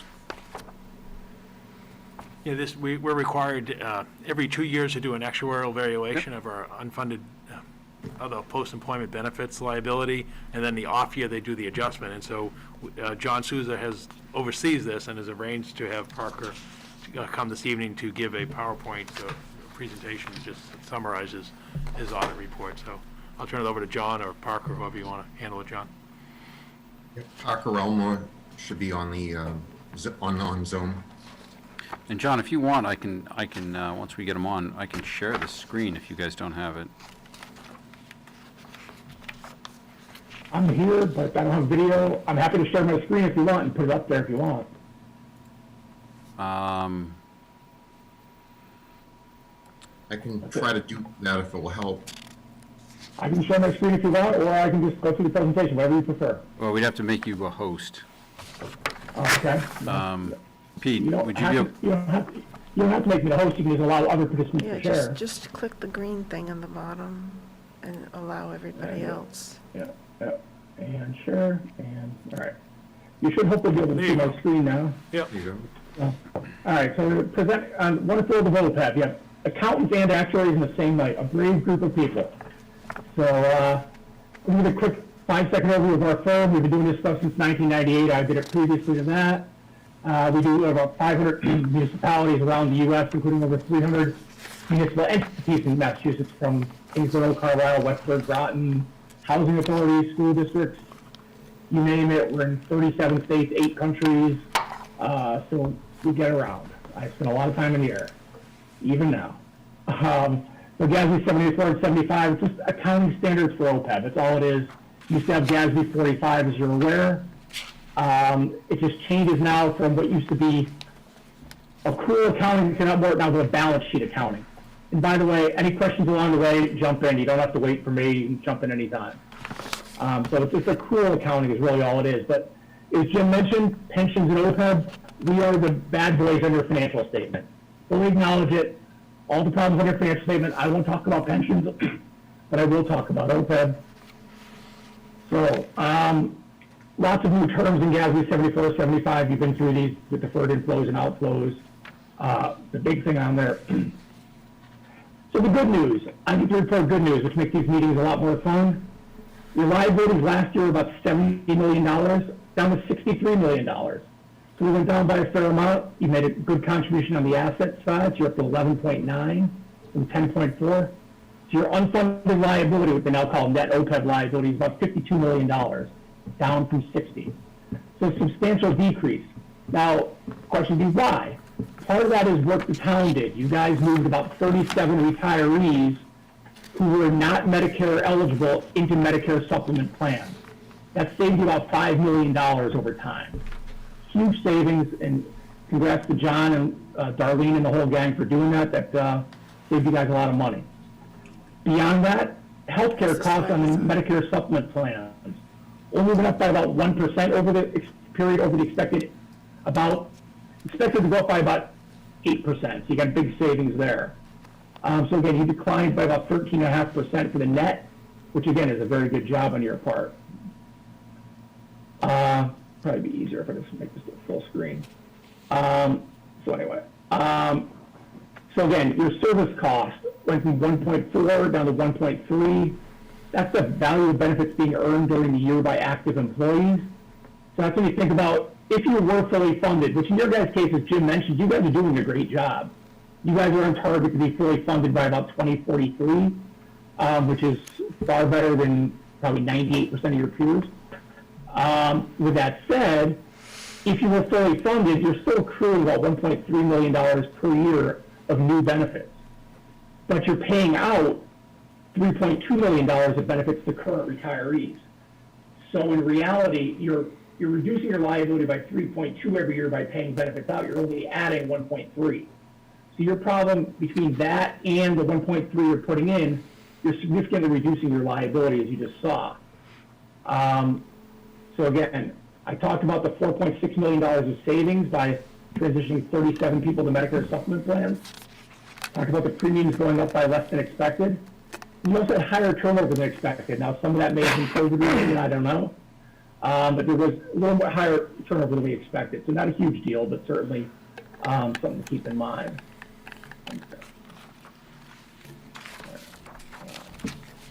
So the actual assumptions, here's the key thing. We can use assumptions to create all kinds of liabilities. The key thing is assumptions don't change the cost of the plan. The cost of the plan is the benefits you pay out. So, you know, as Jim mentioned about your pension plan, the things you do in Chelmsford impact your costs. Be they what plans you choose to offer, how much money you choose, charge retirees. That's the real cost of the plan. So we use a 7% discount rate because based on the way that you're investing your money and the amount of money you're putting in, we can justify that discount rate under GASB standards. If you guys decide to stop putting money in, that discount rate would go down, and your liabilities would go way up. So we have assumptions like, what's the probability somebody who's employed here actually stays to retirement? When they get to retirement age, what's the probability they actually decide to retire in a given year? If they do decide to retire, what's the probability they elect to take benefits? What's the probability they elect to cover a spouse? What's the probability of what healthcare costs are to go up by every year? So we're assuming 4.5% a year at this time. Last year, you guys were a little light. I can tell you just personally, we just got our renewal for health insurance today, and we have basically flat renewal.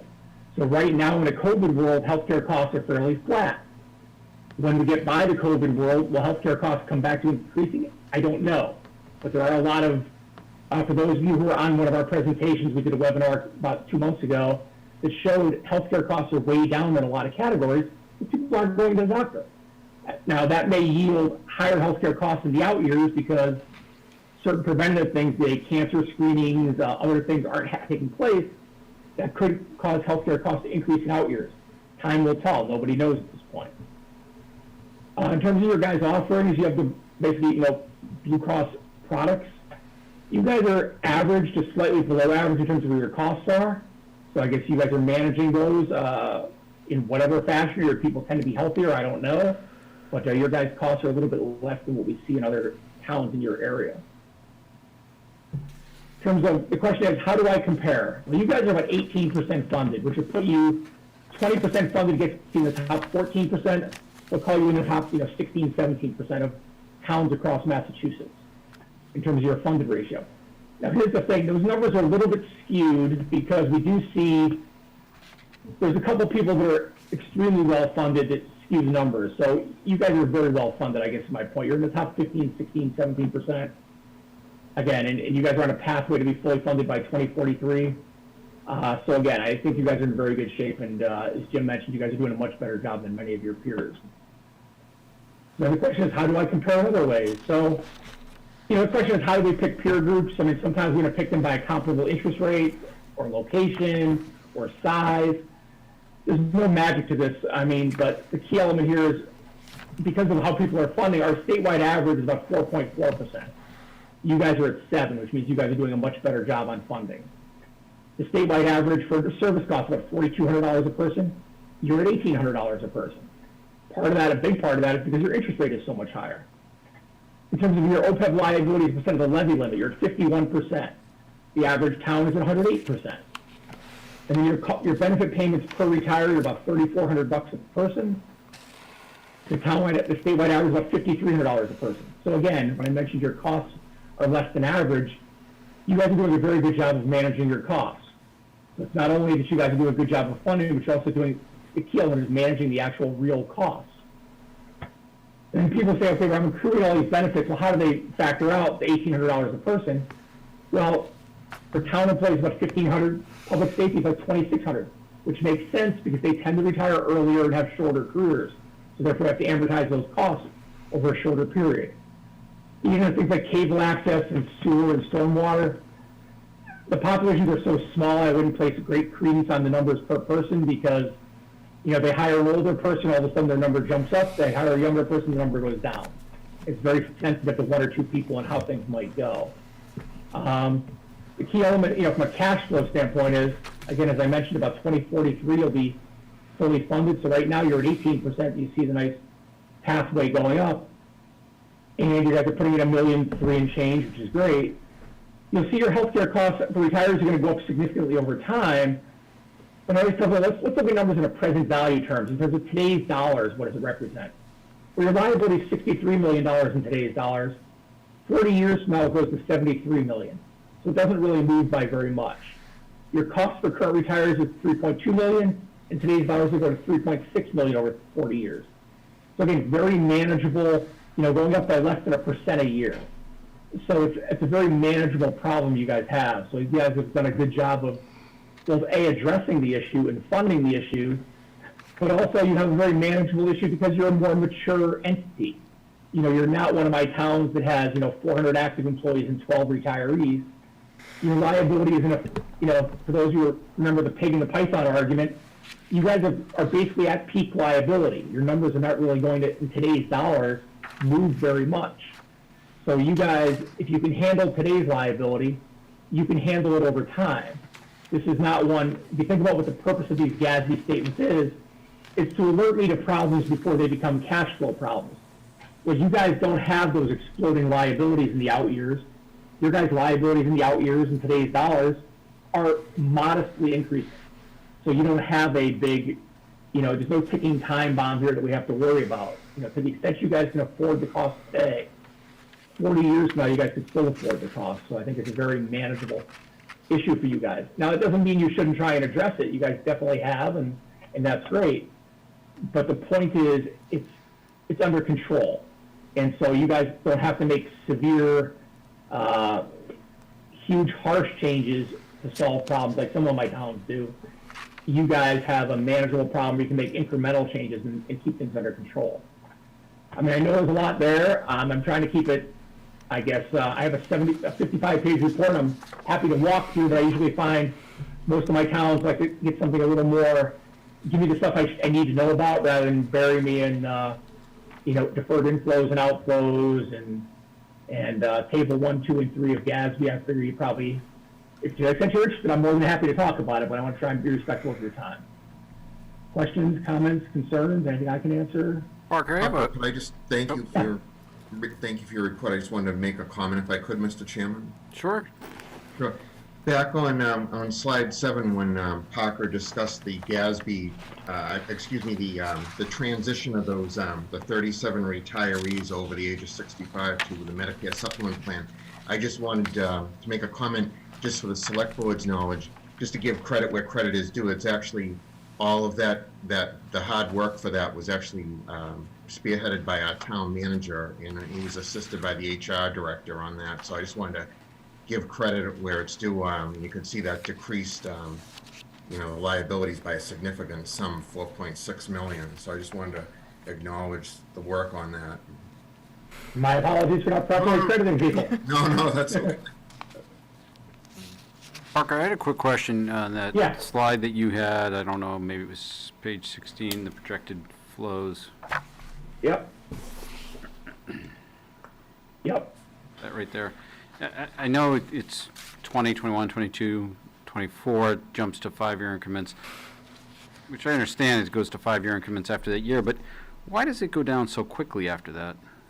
Your net OPEB liability, your column 3, you're at 51, 52, 51.9, 51.7, 51.3, and then all of a sudden it drops to 47, 37, 18, and then it goes negative.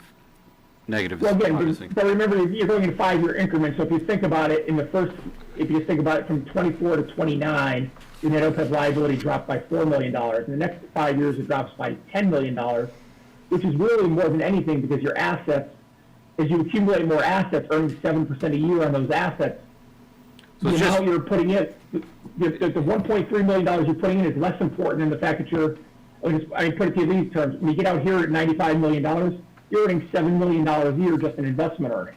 So it's really the compounding effect. It has nothing to do with Exactly. there's a block of people falling off or you're assuming a higher mortality rate or anything like that. It's the compounding effect. That's it. As Warren Buffett said, it's the 8th wonder of the world, compound interest. Okay. Just making sure that's all that is. In your No, assumptions, yeah, I just want to make sure that was it. Okay. Yeah, that's why I tried to show you over here, the present value in terms of actual cash dollars.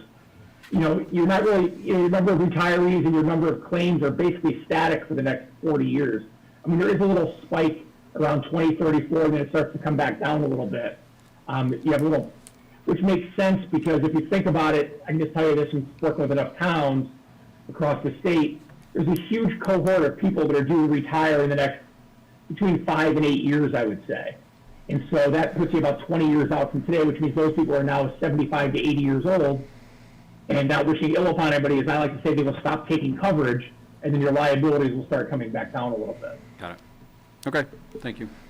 Anybody have any other questions?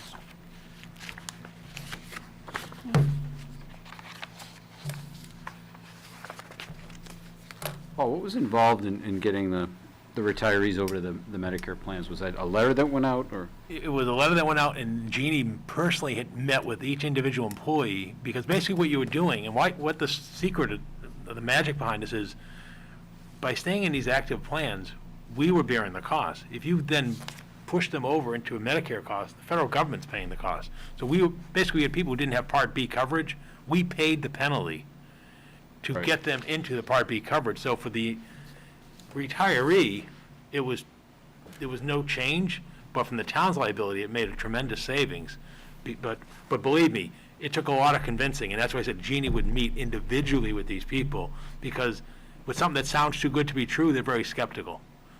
And you're trying to deal with retirees' health insurance, they're just nervous of change.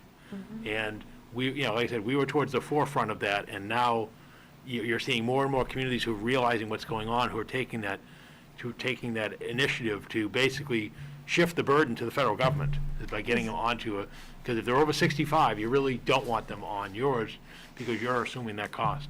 But believe me,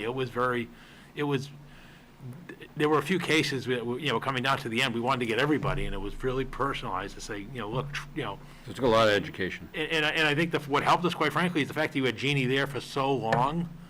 Jeannie, as an employee, I think they trusted her, and it worked out well. So it was a tremendous benefit to the community. Now, how is that different than, I thought town meeting approved Chapter 32 or whatever it was many years ago that Yep. forced people to go to Medicare when they turned 65. Is that different? But you have people who are not eligible. They may not have Part B eligibility, and you can stay on a plan. I mean, you can stay on an active plan, and that was the issue. Was basically convincing them and moving them onto a Medicare plan because they didn't want to. When you say to somebody you're gonna pay a penalty, that just freaks them out because there were people. Basically, it was an older cohort of people who were not Part B eligible. And so that really they were able to be identified, and then the personal contact. It started with a group meeting and then individual contact with each of these people. And again, Jeannie did all the personal work to convince somebody. And then again, the important thing is the feedback since then is it turned out to be as promised. They did not bear any hidden costs or anything that would have said, hey, what did you do to me? So that was really good, which. Do you have any other questions for Parker? I don't want to keep. Well, I would just say one quick thing to add on to that. It's a great job that you did that because I try and tell the retirees, the advantage of the Medicare supplement is it works hand in glove with Medicare. Your active plan doesn't, so it's actually a better plan for the retiree, and it saves you guys a fortune because now the federal government will pay 75 to 80% of the cost. In the past, you were saying, no thanks, feds, we'll take care of it. And to the question about why some people wouldn't have it, teachers who were hired before 1986 didn't have to pay into Medicare, so that's probably the largest cohort of your people why they didn't have it. But it's as you mentioned, it's a thing we've worked with lots of towns on, is to go basically purchase Medicare credits and/or pay penalties, because the savings are huge. Because like a Medicare supplement plan for you guys is about $3,600 a year. That same person on your active plan is probably costing you somewhere right over $30,000 a year. So you're giving up, $27,000 a year per retiree. It's significant dollars you get savings on. So great job on your guys' part. Well,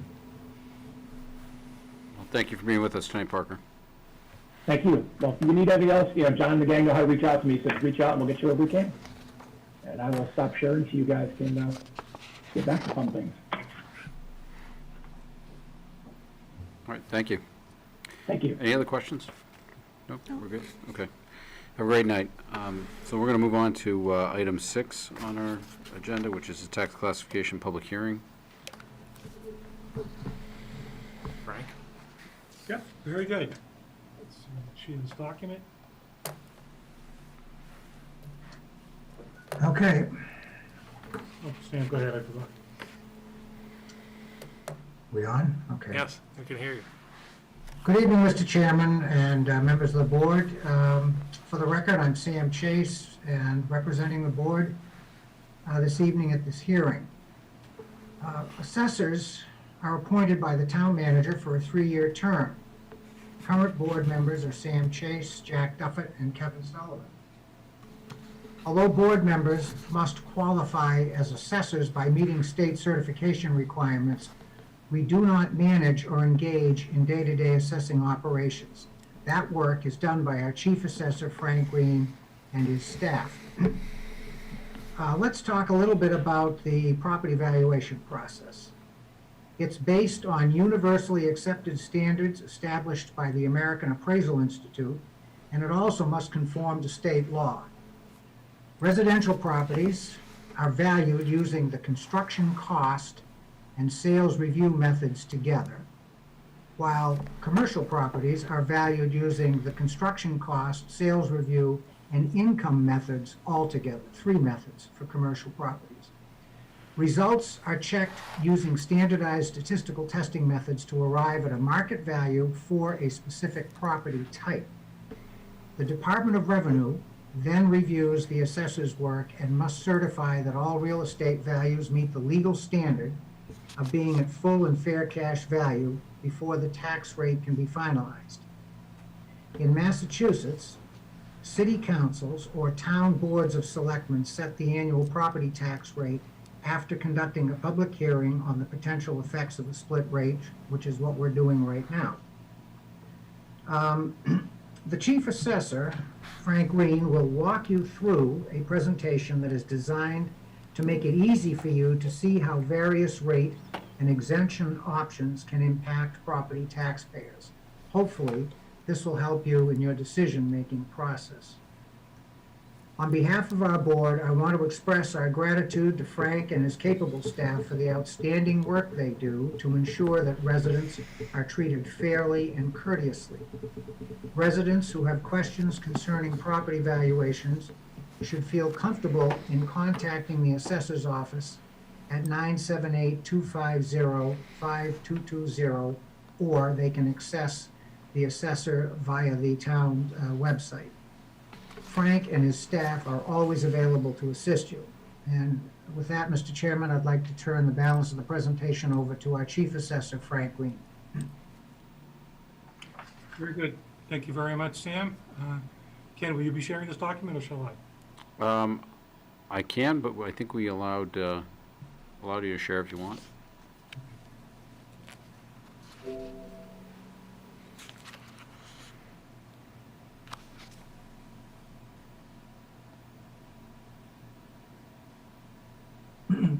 You see it? We can. You Yes. want to switch it over to slide view, or? Yes. Thank you. No problem. There'll be a public hearing held every year to, the main purpose is to provide an open forum for the public discussion. After discussion and review, the select board decides whether to tax all classes of property the same or differently. Some of the areas of review this evening will be typically look at the residential, commercial, industrial, the personal property, and open space. We'll also be looking at some of the numbers for fiscal 20 in terms of abatements, the compliance with respect to the income expense, the minimum residential factor, and the other slides of historical review of tax rates, values, and levy share, and the effects of all of this on the tax rate. Exemptions and abatements. Small commercial exemption, as we all know, and we've started this in fiscal 19. Eligible businesses, commercial business would be less than $1 million with 10 or fewer employees. The shift goes towards of course, the owner, not necessarily parceled out to the individual businesses that ultimately have them qualified. The residential exemption may be granted to a taxpayer for their principal residence. Reduces taxable valuation of up to 35%, which was raised maybe 4 or 5 years ago from 20%. The average assessed value of all residential classes. That's sometimes a little bit misleading. People think it'll be the average of the single-family home, when in fact it's all the residential properties. The shift burden is to, for the most part, these apply to communities that have apartments, seasonal rentals, and that sort of high-value properties. The open space discount is reserved for just a handful of communities that actually have adopted this. They are generally, open space is recognized and established by the Board of Assessors, and then the selectmen vote as to whether to apply that. The abatements, I was doing a 3-year kind of look back for fiscal 20. You can see we had residential 51 applied, 28 that were abated, commercial industrial 73 applied, 18 abated. Very similar numbers for 19, somewhat less for 18 in terms of residential and the commercial that filed. Frank? Yep. I just have a quick question. So just to calibrate, in the previous fiscal year, we have the 10% commercial exemption, but we don't have the residential or the open space. Is that correct? That's correct. Thank you. We started the small commercial in 19 and through 20. The abatements, I already did that, excuse me. The compliance with respect to the income and expense. I've mailed out in early 2020, 603 forms, 253 returned for a compliance rate of 42%. Then I listed for the first time the compliance rate in the past 3 years. Those numbers of 54 through 60 are very strong. You can see that the 42% is somewhat less than that for understandable reasons. They went out in February, due March, April. They were not returned. Any effort to remail them obviously went unanswered. So we did have enough to do the work, but typically we do get, as you can see, the 50 to 60% compliance, which is excellent. The minimum residential factor is actually established by the Department of Revenue. It takes measure of how much should the board decide to split the rate, whether to go to 50% or greater. Chelmsford, in most communities, it's 50% or less. Until we've established, we would have to go to the 50% for quite some time and then possibly be able to advance it to something greater than that. This is a sheet that we've had for some time. This kind of gives really a historical view of what the levy share is, what the average tax bill is, high to low ranking. You can see for fiscal 20, we're at 68. That's pretty consistent. You can see fiscal 20, which is projected at this point, a 1571 tax rate. You can also see to the far right, we're anticipating a $34 increase from last year to this year. We know that the levy was adjusted, so we still had a pretty strong residential and single family as a subset improvement. You can see the average single family increase was 5.2%, but the commercial industrial was roughly 1% when looking at the average increase from 1 year to the next. When you go to the next bullets down, you can see the residential value overall was nearly 6%, and the CIP at 3.3%. The reason for that is personal property increased by, in and of itself, almost 14.5%. While, again, the commercial industrial was lagging behind at roughly 1 to 1.2%. The personal property, for the most part, that went up because of a recent mandate that public utilities be valued using a different methodology. We happen to have some of the highest paying personal property public utilities. They're among the highest taxpayers each year. They went up roughly 50% for just the three of them. Unfortunately, those increase in valuations in the new method applied to them do not result in new growth. It's just a new way of valuing those properties, those parcels. Excuse me. This is the average residential tax bill. This is something we implemented a year or so ago. It's really just another way of representing the tax rate. But when you put it in kind of this graph form, it kind of shows the general trend down. And you can see in fiscal 19, kind of the more precipitous drop was when, of course, the split was implemented for the first time, and then a continuation, kind of a straight line down.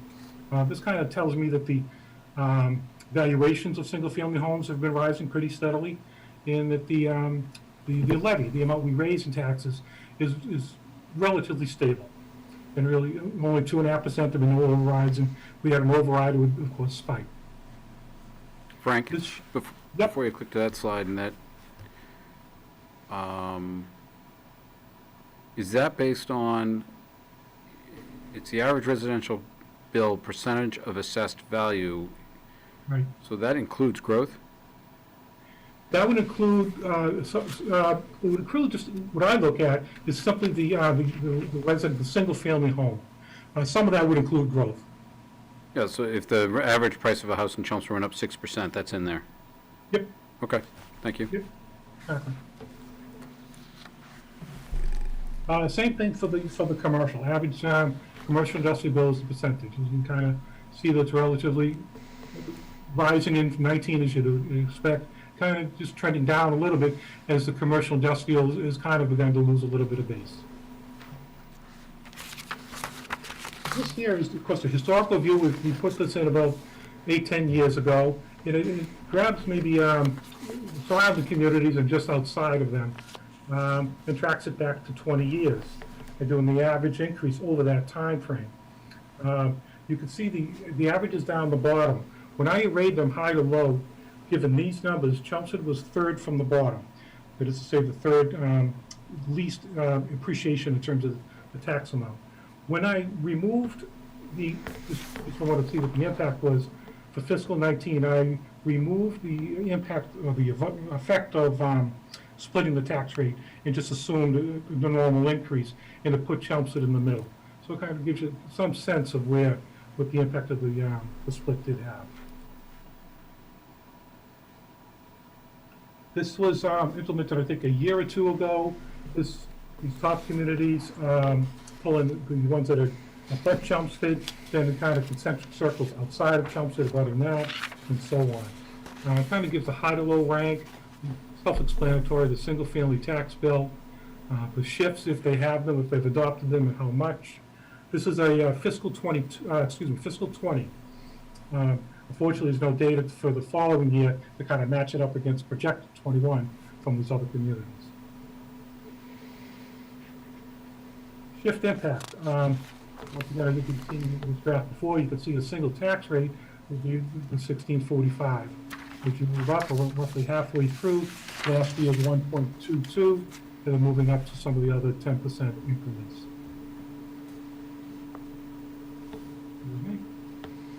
This is kind of where the rubber meets the road. This shows the whole thing from 1 point to 1.5, and then the residential factor to the far right. You can see the average at the top there. Excuse me. The average assessed value has risen from 447,300 to 470,800. Roughly, again, that same 5%. And highlighted, of course, is that 122 split. Residential exemption, these are some of the other things we'll be voting on. It's seldom, there's maybe a dozen or so communities that implement this. It's a shift within class. It's using the average residential value and applying it to those qualifying residences that the principal address is Chelmsford, and that fall below the average assessed value. It's a shift within class. So the amount we raise is unchanged. The burden that's is picked up by the more expensive properties here in town, as well as non-residents. It does have the effect of raising the tax rate. The CIP are unaffected by this particular exemption. By statute, the exemption may be no more than 35%. Again, this was raised from several years ago. It may be applied to any parcel that's the owner's principal place of address. May be granted in addition to any other exemptions, which means personal exemptions, statutory exemptions that relate to a person's income. For fiscal 21, the average residential value is 422.6. This includes all residential parcels, not limited to single family. This would be the impact. Well, one of the things I have to try to calculate is, say, for instance, single family homes. How many are the primary residences here in town? I estimate on that something like 90 to 95%. Two families, maybe a little bit less. As you get into larger apartment buildings, a little bit less. Condominiums, roughly 85%. In order, I have to get to that number in order to come up with how much would be transferred to the higher priced properties. You can see the impact, break-even point being between roughly $447,000 and $500,000, where you begin to realize the savings, and then for the non-owner occupied or non-qualifying, the increase being to go up. Small commercial. Adopting the small commercial shifts, not unlike the residential, it shifts the burden within class. By adopting the percentage up to 10% from eligible commercials to non-eligible parcels in all industrial parcels.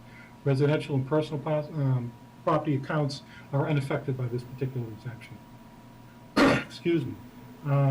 Each year, this year electronically, we receive a copy from the Director of the Department of Unemployment Assistance, making us aware of those businesses that have 10 or fewer employees. So that's sort of our starting point as to how to begin to look for qualifying parcels. The other one, of course, being less than $1 million. The other way that we become aware of them is through the application process. We encourage anybody that's, thinks they may qualify, by all means, get the call for the application or get it online and we'll take a look at it. It's worth noting that the owner of the parcel receives the exemption, not necessarily eligible businesses, which actually help it comply. Frank?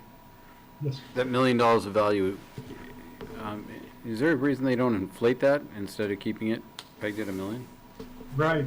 It's been $1 million for as long as I can remember. That's a good point. I'd say probably 2/3 of our property, commercial industrial, I'll confirm this, are probably $1 million or less. I think that's fairly consistent in other communities. That I know of, there's been no discussion of increasing that. But Do we set that, or does the state? Oh, no, state. Okay. I can actually, I'm in constant contact because we're in the middle of a revale. I'm in almost daily contact with the Department of Revenue Division of Local Services. I can just ask the question, if there's been any talk on their end from increasing it. This shows the impact. You can see that anything over $1 million doesn't receive it. The non-eligible parcels continue to climb, and with the difference ascending, and then the difference for the eligible parcels to the far right. 10% is a fairly substantial, it has an impact with some of these individual parcels that have applied for it. We had maybe a dozen applicants in addition to those that we knew about that had 10 or fewer employees. I kind of rushed through that, I apologize, but that concludes the presentation.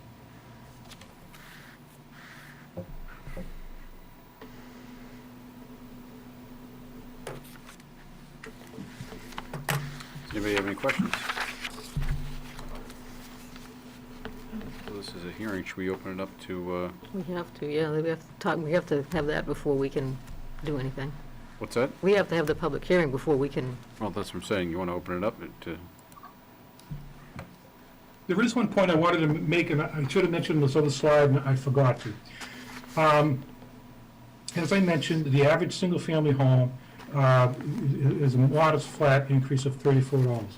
Because of the base, the loss of base on the commercial industrial, the average commercial industrial property is probably going to decrease by $900 to $1,000. We're having this year, is what we had last year, and probably the year before, is that shift of base away from the commercial industrial to the residential.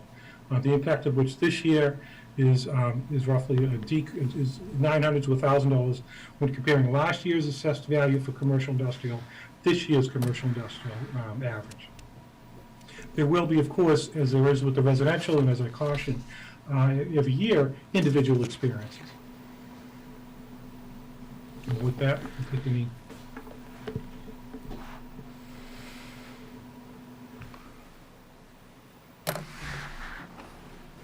okay, with that, I'll open up to the public. We did have somebody who wanted to speak, right? Yeah, I know Tom Boucher wanted to speak earlier. Right. In the open Okay. session. Yeah, hey, I'm sorry, Tom. Can we take the screen share away? So we Frank, take can your you drop screen the off? screen share? Thank you. Sorry about that. Hello, Tom. Hi, how you doing? How you Good. doing, Frank? Good. Good. Great presentation as usual. Thank you. Yeah, so Tom Boucher, 14 Galloway Road, lifelong resident of the town, presently acting as president for the Chelmsford Business Association. I am here on behalf of the CBA to ask for some tax relief given what's happened over the past couple of years with the split rate combined with the stormwater management fees that have been implemented on everyone, especially businesses taking the higher burden of that expense. And obviously, COVID-19 has been tough on businesses, whether it's leisure, hospitality, retail, restaurants. There's a lot of businesses that are hurting right now. Landlords have made concessions, forbearing rents, reducing rents, deferring rents. Just the businesses are in a tough situation right now. Restaurants can't really survive on 50% capacity. Takeout dining alone isn't going to work either. So I'm here today to ask that if you consider, when you consider setting the tax rates for this fiscal year, that you consider reducing the split by at least 5%. We'd like to see more, but we'd love to see the dial turn back to even, but we'll take anything at this point just to help out the local economy. Thank you for your consideration. Thanks, Tom. And I also noticed, John, you turned your screen on. John Harrington? Yes, can you hear me, Mr. Chairman? Yes, we can. Again, representing, I'm the Executive Director of the Chelmsford Business Association. Along with Tom, we know, everybody knows the business community and professional community has suffered severely with this COVID-19. What people don't realize, that some people not only lose their livelihood, but they lose their business, and they're still on the hook to pay their rents or pay back loans that they've taken from local banks to start their business. And we have a number of our members, a small number, that are in that category. So that's very devastating to them. Everybody is getting hurt. We're asking for some relief, a message from the board saying, hey, we're with you. We want to thank you, however, for the nice little gesture you did for the restaurants for cutting back their fees somewhat. So that's a positive, and we appreciate that because many of the restaurants are members of our association. But we have a large association representing not only restaurants, but professional people, and you name the gamut, they are part of our association, whether it's a gas station, or lawyer, or chiropractor, or whatever. So we ask you give some thought to this. I've talked to a few of the people on the board to express our opinion. Our president wrote a fantastic letter supported by our board, sent to every one of the board, your board, and hopefully you'd give it a thought and do something to help us out here. Thank you. Is there anybody else that would like to address the board? I don't see anybody saying anything in chat, and I don't see any. We'll give one more second here to see if anybody else turns on.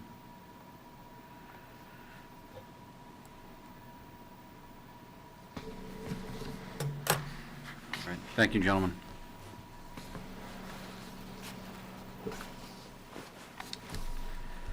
Any other discussion?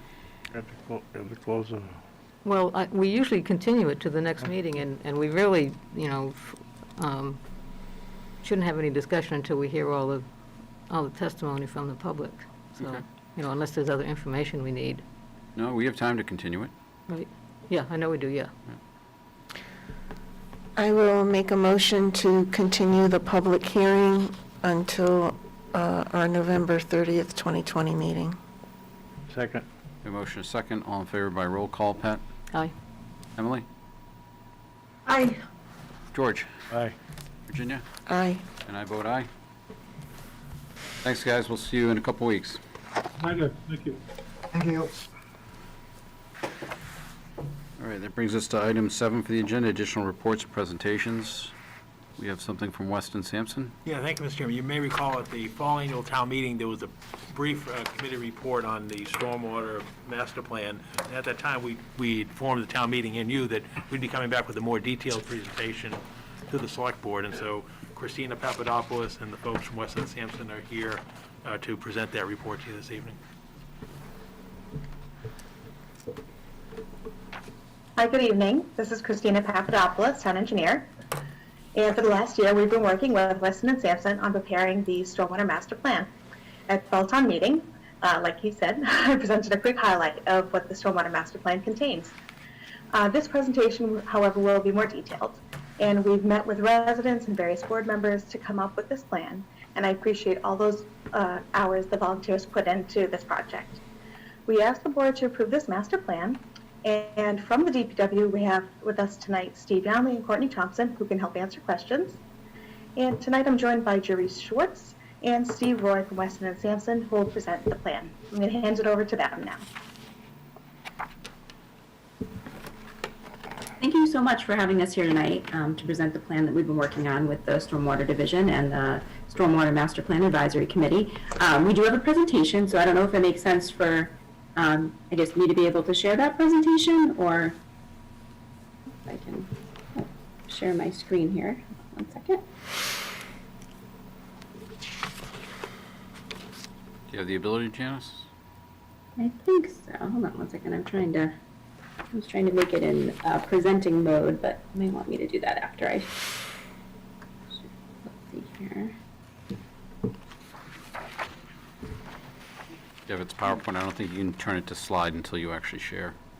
Okay. There we go.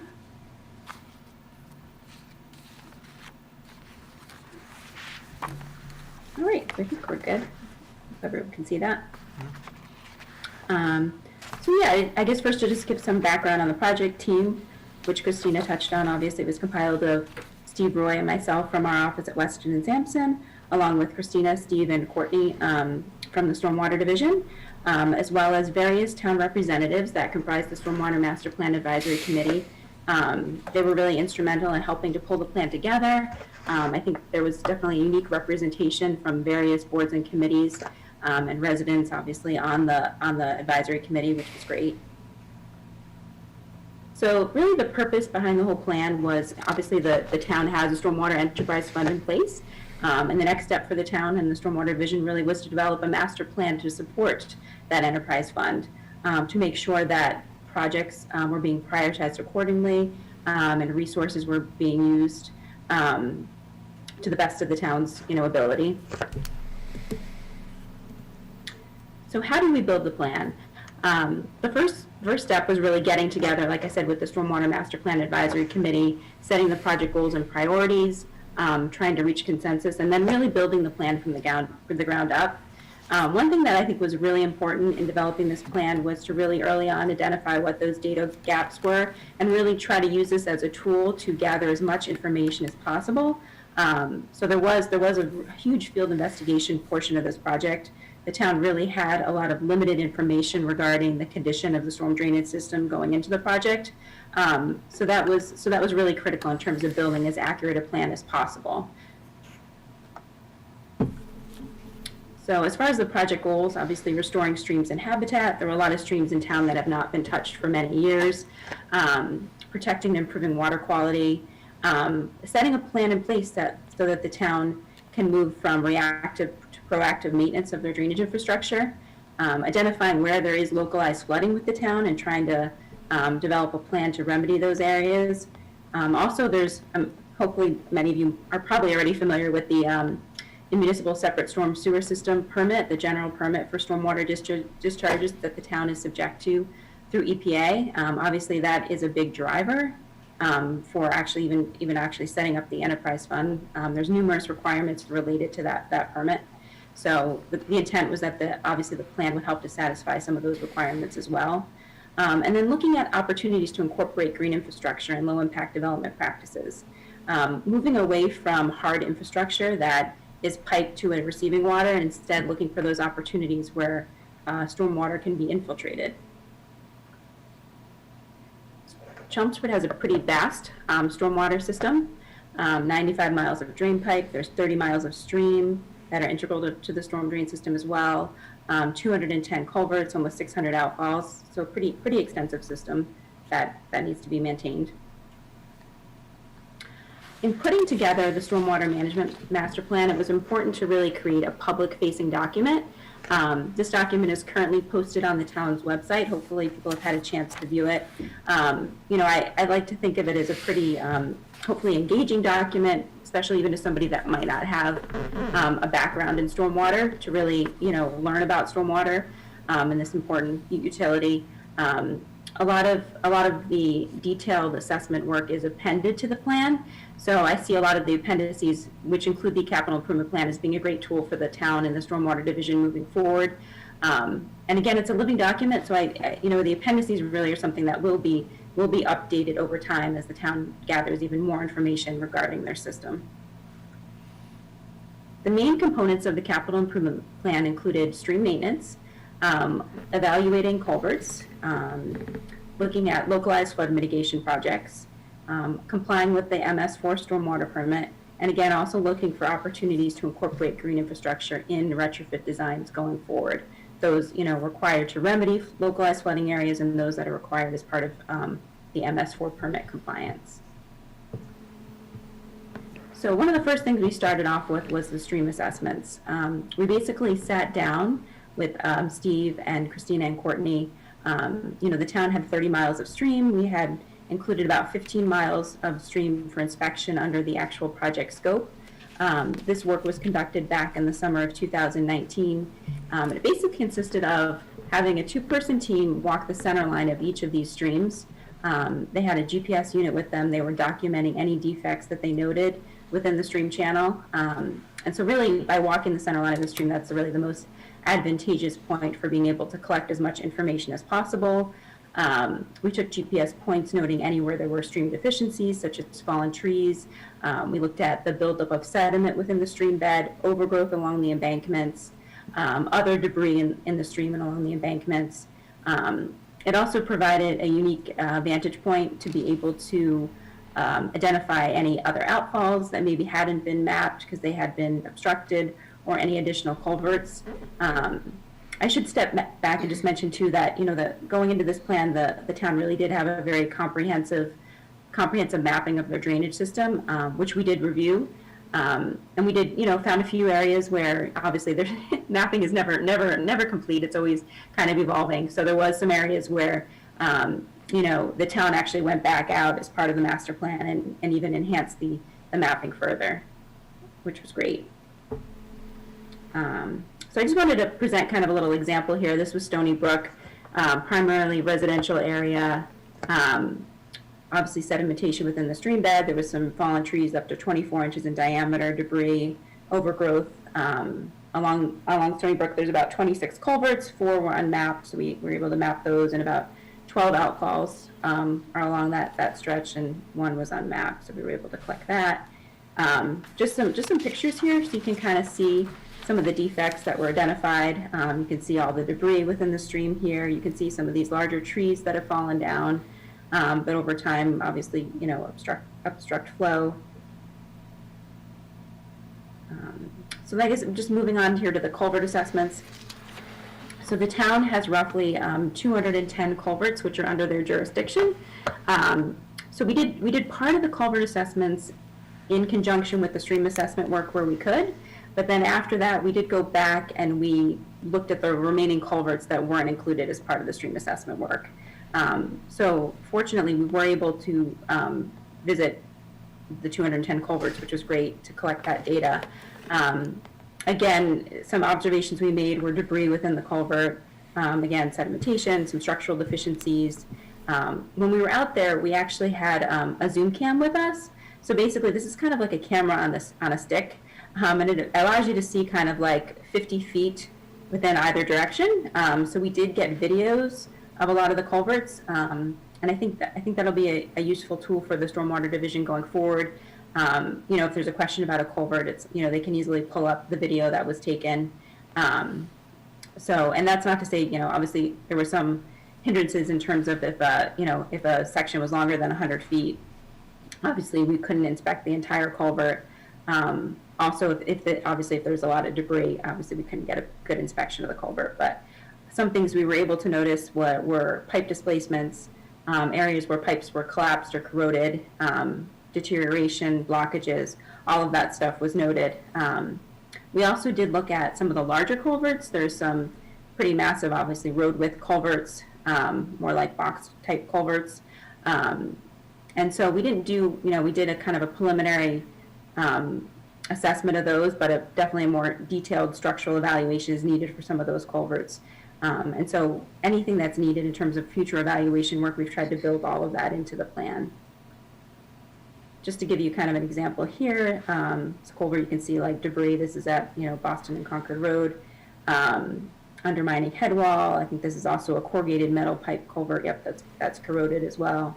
But we got a lot of great photos of each of the culverts. Here you can kind of see more clear some of the corroded metal pipe. The town does have a lot of corrugated metal pipe culverts in town, and we were instructed that the town would like to look at, replacing all of those culverts because they are deteriorated for the most part, and so we've kind of incorporated those projects ultimately into the capital improvement plan. Just another closer look at some other culverts along River Meadow Brook here. You can see the head wall on the left is deteriorated. The culvert on the right is so, so embedded with debris here that you can't even, couldn't even get into that culvert to really do a proper assessment there. So after we looked at the stream assessments and did the culvert evaluations, we also had sat down with the Stormwater Division, and we looked at, some localized flooding areas of concern that were brought up. In addition to that, the town actually sent out a survey to residents, kind of in known flooding areas, to get feedback from those residents. The survey was also posted on Facebook, just to try to reach as many residents as we could to try to get feedback regarding other flooding concerns. So there were 8 main locations that were identified as part of the process. And basically what we kind of recommended was really a further evaluation is needed in many of these areas, and consisting of some modeling as well to evaluate the capacity of infrastructure in these areas to see if it's undersized. So we tried to, as part of the capital improvement plan, we developed some evaluation projects to cover each of these areas. So more information, a study can be done, and then we collect more information to actually put together a proper design and construction project to remedy these concerns. This is just one of the flooding locations that was discussed for Donna Road. So all 4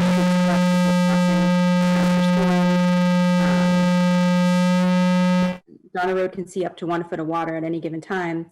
So the stream in this section was pretty severely overgrown. So that was obviously a concern, a lot of sediment buildup.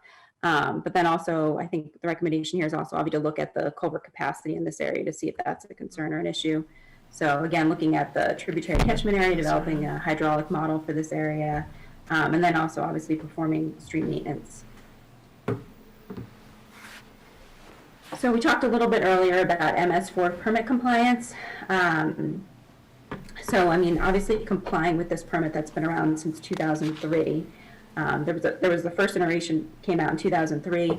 A newer permit came back and became effective in 2018 that the town is currently working to comply with.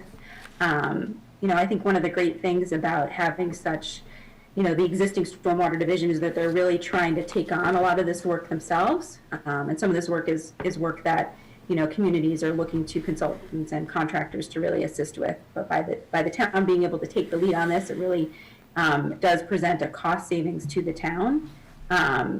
One of the biggest items here is related to investigation of the town's drainage system. The town has to basically perform dry weather screening at outfalls. This is all about looking for illicit discharges anywhere you might be getting maybe wastewater into the drainage system and impacting water quality. And I know that this is work that the Stormwater Division staff is currently is ongoing. But in the future, there's wet weather sampling that needs to get done at all the outfalls, and then there's actual in-system sampling and inspections that need to get done of basically the town's entire drainage system. It's a pretty big undertaking, I would say. Some of the other items that we just wanted to touch on related to MS4 permit compliance, including some of the stormwater bylaw regulatory updates that are needed. The town has actually recently put together a draft stormwater bylaw and accompanying rules and regs that they'll be looking to bring forward at, I believe, town meeting in the spring to get that approved. And a lot of these requirements relate to post-construction stormwater management, putting requirements where you're disturbing more than an acre through development, putting requirements on pollutant removal efficiencies as they relate to phosphorus removal and total suspended solids, and then also looking at the long-term operation and maintenance. So to ensure that as new structures to manage stormwater, what we like to call best management practices in the green infrastructure we were talking about earlier, making sure that those that those items are being maintained over the long run. That if they transfer ownership one day, that they're still being maintained to ensure that they're actually functioning as intended. Other things relate to good housekeeping and pollution prevention. A lot of this is where your street sweeping and your catch basin cleaning come in. The permit requires that all streets have to be swept at least once. But if you discharge to a water body that's impaired for phosphorus, that increases your street sweeping requirements. So effectively, the entire town actually needs to be swept twice per year.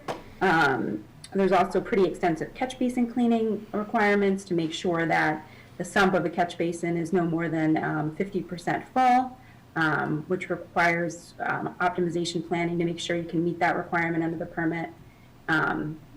Here I had touched on some of these impairments, but the town has receiving waters that are impaired for bacteria, turbidity, and phosphorus that are definitely a focus of the permit. And there are additional requirements related to that, with the goal of improving these receiving waters. And then lastly, we talked about, again, like I said, the green infrastructure retrofits, looking for that opportunity to really infiltrate more stormwater, so it's not being discharged to our receiving waters. And this is just kind of gives you a kind of an overview, a sneak peek at some of those impairments within the permit. Obviously, the town has a number of receiving waters that are impaired for bacteria. The Concord River is impaired for phosphorus, and everything eventually is tributary to the Concord, and that's where the phosphorus impairment comes in. Also turbidity in Black Brook, that relates to frequency of catch basin cleaning and street sweeping, again, even enhancing it in catchments that are tributary to Black Brook. So in terms of putting the capital improvement plan together, some of the considerations were that we really wanted to front load the investigation efforts. Obviously, we were able to accomplish a lot under the plan in terms of the evaluation work and investigation work, but there is still a lot that needs to get done. And so we really wanted to capture that work in the early years of the plan. So if a culvert was filled with the debris and needed to be cleaned, and then maybe needed to be inspected properly, or if a structural evaluation needed to be done, we tried to include that within the first 3 years. And we did include those maintenance projects as part of the capital improvement plan. And the goal of that really was that those are most likely potentially going to be future projects. So we figured by including them in the early years of the plan, they could be tracked going forward. So right now it might show up that a culvert is a maintenance project, but upon inspection, you might find that that culvert needs to be replaced, and then that's going to actually be incorporated as an actual construction project. We did consider, obviously, project location. We really tried to prioritize projects and put projects in the plan adjacent to each other where they were, best done at a similar time. We also included, like I said, evaluation of localized flooding areas. Those were kind of dispersed in the earlier years of the plan as well, to gather information needed to incorporate those recommendations into the capital improvement plan. And again, the capital improvement plan is really a living document. It's something that should be and will presumably updated by the town annually, kind of going forward as the town does get new information or as resources change. So just to give you an overview of what the plan looks like, right now it is currently a 21-year plan. And again, that's based on the current stormwater division staff, their resources, and skill set. We included a capital budget in the plan of about $100,000 annually, which isn't a lot of money when you think about some of those larger capital projects that the town won't be able to take on in-house. But I think one unique thing is that, having the stormwater enterprise and having some of that funding available, it gives the opportunity for the town to leverage those funds to be able to pursue different grant opportunities. And one thing that did transpire during the development of the plan is that the town actually applied for a grant to replace those 2 culverts at Dunshire Drive. And the town, they did get the funding, got the funding for the design. And so the design was actually completed. And went after the construction funds. Unfortunately, it was kind of a competitive year. But it looks like I know the Stormwater Division plans to reapply for that funding in the spring, which will be available again. So in terms of total number of projects, again, a lot of the town's culverts need some degree of work. there's, more than 100 culvert inspection or maintenance projects that are still needed. That could be like a head wall repair, like I said, or it could be, a culvert that's just, the area is just overgrown, or the culvert's filled with sediment. We broke the stream maintenance projects into 38 separate projects. And there was a total of 7 localized flooding evaluations. One of the localized flooding projects is the Dunshire Drive culvert replacement project. So that obviously no additional evaluation is needed. Obviously that project's been designed. So the total projected initial need over those 21 years is $3.4 million, which really, I guess I just want to emphasize that's really very much a starting point, just because there is a lot of evaluation work. And that number really depends on the towns or the stormwater division's ability to be able to take on a lot of these projects. So if anything changes, costs could increase. Just to kind of give you a little snapshot of years 1 and 2, when talking with Steve and Christina, I know they thought that the stormwater division could do about 3,000 linear feet of stream maintenance annually, and so that's how we kind of broke up the stream maintenance work over the 21-year plan. We included culvert rehabilitation replacement projects that would be done by stormwater division staff in each year. And again, like you can see that there's 30 culverts in year 1 that would be cleaned and inspected again, or undergo minor maintenance to gather that initial information that's still needed. And then we also included some structural evaluations for those larger road width culverts. But again, we tried to for year 1, obviously tried to keep the capital contribution to about $100,000. For year 2, the cost does go up, but that's only because of the Dunshire Drive project. So in order to reapply for that grant, obviously there's a match requirement. And so within that cost, in that $300,000, there is that match money is included there that's needed. And I believe the stormwater division had kind of planned for that earlier, because obviously we were pursuing the construction funds during year 1. So just some discussion on implementation resources and considerations. Again, the fact that the stormwater division staff can take on so many projects, really, it's a huge cost savings to the town. The fact that, the engineers and the staff can really do a lot of the work in the field. They can do some of the work in the office as well. I mean, I think, just goes to the benefit of establishing this enterprise fund and developing this stormwater division, the fact that the town will be able to take on a lot of this work. And like I said, that is really a big cost savings. If the town wanted to accelerate implementation of the plan, I guess the big thing would be to expand some of the staff. I know the town has been looking to, or the stormwater division's been looking to also acquire some additional equipment. And I think some of that equipment is really key in terms of being able to handle certain, maintenance activities in-house as well, or certain, or to handle certain construction improvements. There is some outside assistance that will still be needed for certain evaluations and assessments, modeling work, some of the larger design projects, some of the structural evaluations where you'll want to have, a structural engineer perform those. Again, annual capital was limited to about $100,000 right now. Again, for those larger capital projects, some supplemental funding will be needed in later years. And again, I feel like this is kind of a baseline starting work, and again, I just want to emphasize that needs will potentially increase, of course, and costs could increase quite a bit just based on kind of the rest of that evaluation work that still kind of needs to get done. The town has a pretty substantial drainage system, and, up until this plan was put in place, there wasn't much evaluation that had really been done of the system, for quite a while, just because it is such an extensive system, and obviously a lot of effort and time and materials are needed to do a proper evaluation of the system. So, but I think that was all I had. So thank you so much for obviously giving us this opportunity to present. And just want to say thank you to obviously Steve and Christina and Courtney for all their hard work and giving us this opportunity to help them prepare the stormwater master plan for the town. It is posted on the town's website if anyone's interested in viewing that plan at the website link noted here. So yeah, so we're happy to obviously entertain any questions.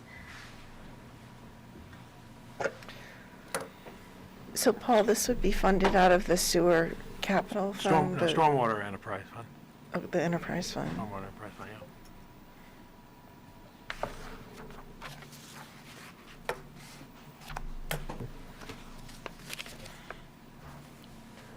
Any questions? It's a lot of good work. Yeah, pretty Yeah, comprehensive, it for was- I want sure. to thank all the citizen volunteers too Yeah, who helped participate yeah. in the effort. It was a great job, great project. Yeah, that was an impressive presentation, impressive master plan, so that's good job, a lot of good work there. Yeah. Doesn't look like we have any questions for you. You were too thorough. I was going to say there was a lot of great feedback, you know, from the residents. It was impressive how many responses too you guys really did get on the surveys, you know. So I thought that was great. I think we did get like maybe probably 100 responses or so on some of the surveys, which was great. Thank you. Yeah, we got over 100. Yeah. We could only view 100. That's great. Oh, that's right. Yeah. Right, thank you. Okay, thank you, everybody. Thanks for being here tonight. Thanks, Steve. Yep. Next up, Do we need them to vote? I'm sorry. You want Do to vote you to need accept the vote plan? Yeah, motion to accept the plan. Sure, move to accept the stormwater master plan as presented. Second. I have a motion, a second. All in favor by roll call. Pat? Aye. Emily? Aye. George? Aye. Virginia? Aye. And I vote aye. Thank you again. Thanks for Christina for catching that. Thank Yep. you. Thank you. Good night.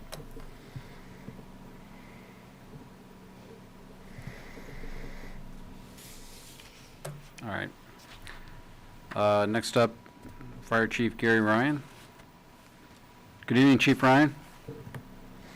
Good evening, Mr. Chairman, Mr. Manager, and good evening, board members. Can you hear me? Yes. We can. Perfect. Okay, good. Obviously, you're without power. I know you're running on generator power. We do have a call into National Grid trying to figure out what happened. Obviously, with the strong winds we had, experienced yesterday and last night, could be a fallen branch or limb, so they're looking into that. So I'm waiting to get an update. This meeting But with that wasn't meant to said, be. recently, What did you say, Pat? I said, this meeting just wasn't meant to be. a lot of challenges, so. Yes. So with that said, on Thursday, November 5th, the town manager, myself, Deputy Chief Mike Donahue, DPW Director Gary Persichetti, we had a construction kickoff meeting with the folks from Triumph Construction. And during the course of that meeting, I think it became clear there were some logistical concerns that were brought up with a project of this magnitude, trying to navigate a fire station project alongside a very active operating fire station. So with the concerns that were brought up, the town manager arranged a meeting on Friday, November 6th. Again, that was with myself, the deputy, the DPW director, to kind of discuss our concerns and try to develop some solutions. And I think the one that we collectively decided on was a temporary move of Engine 2 to 54 Richardson Road, down the street. That's the former DPW area, for those who don't know, and it's also a home to our fire mechanic, our fire apparatus repair garage. We felt this was an appropriate move because it would help the project to proceed uninterrupted, possibly reduce the construction timeline and cut down expenses, and also minimize the impact to our neighbors on Princeton Street. And what's most important is probably the alternative location will have no negative impact to our response times. So with that said, with that Friday meeting, some outreach efforts were taken with members of the board, and also Deputy Donahue and myself. We spoke to the North Water District Superintendent, Bruce Harper. I know you got a letter from him tonight, but we did reach out to him right away.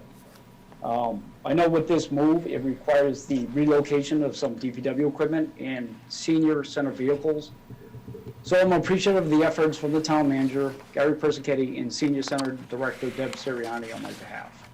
And I will try to answer any questions you may have.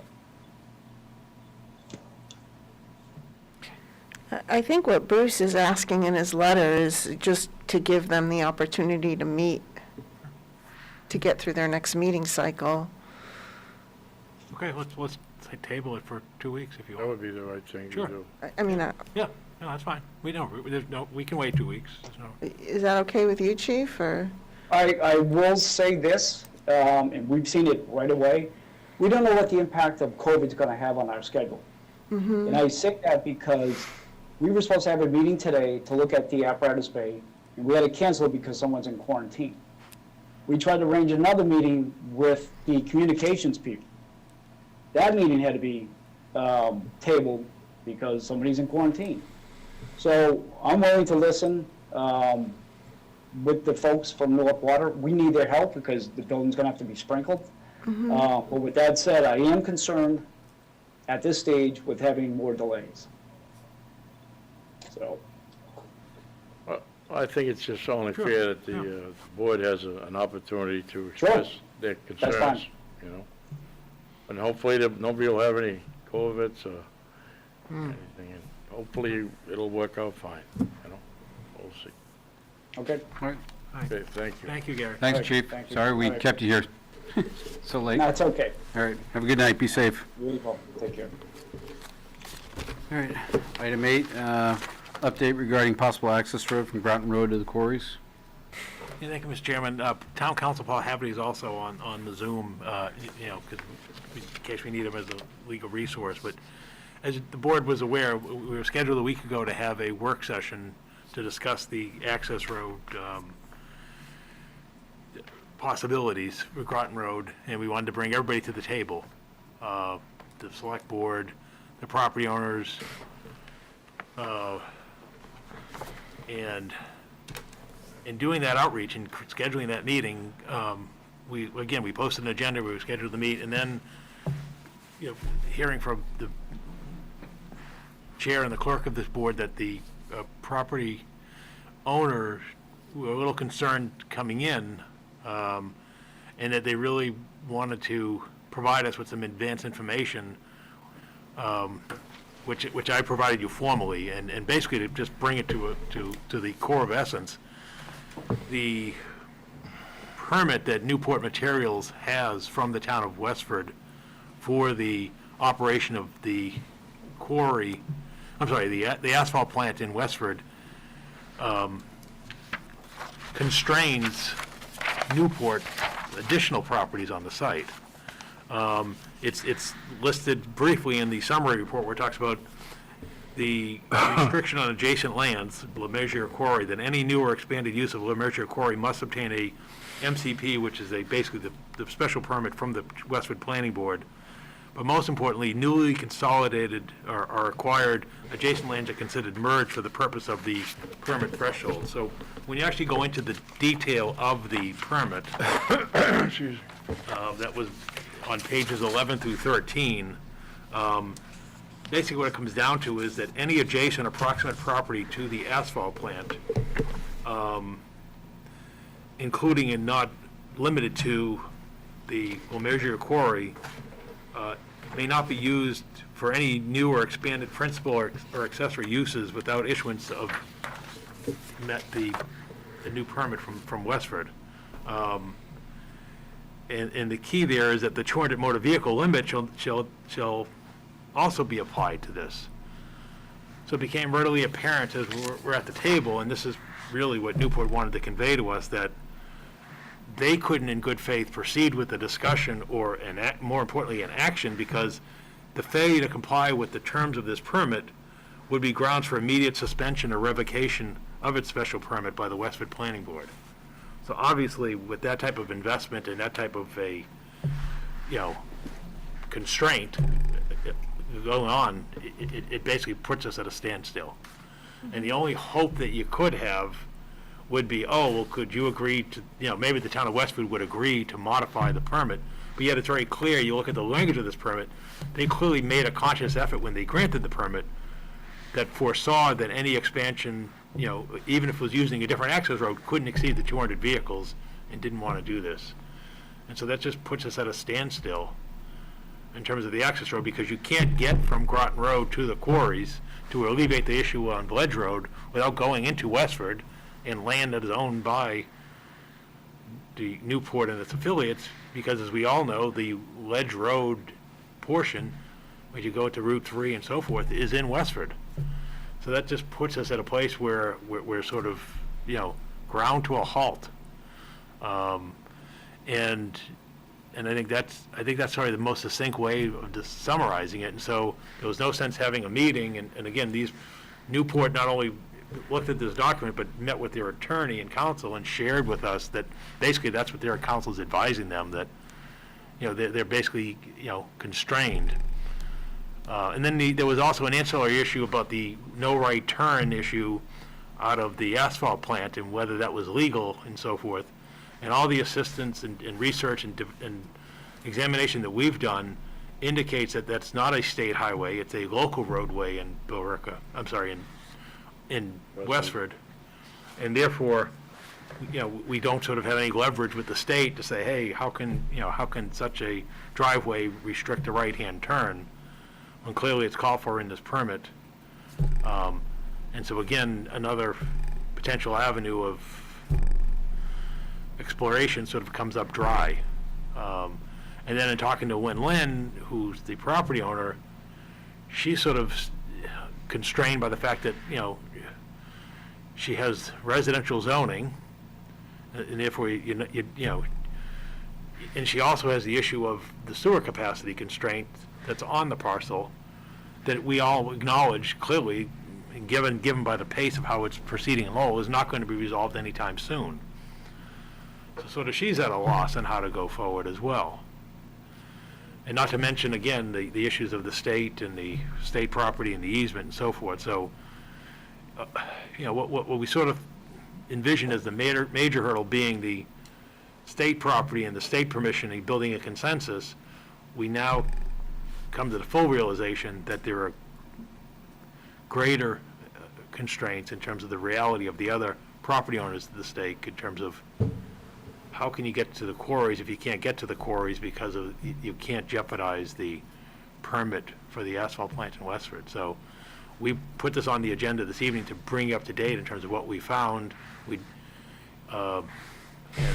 I don't know where it goes from here in terms of if there is a way to proceed at this point. And I know, Ken and George, you were at the meeting. I don't know if there's anything further you want to add or anything, but it just seems to me that we've hit a wall. Well, I'm not gonna give up trying, but, as far as that access is, obviously, they're risking an awful lot, and even if they won, they'd be under a cease and desist while they were investigating, whatever, so, But I think we might find something else at least to take part of the heat off, but we're trying. And they're very cooperative, they're willing to, they may even help with maybe we can get him to help with the sidewalk deal too, I don't know. I'm gonna go up and take a walk one morning if anybody wants to go.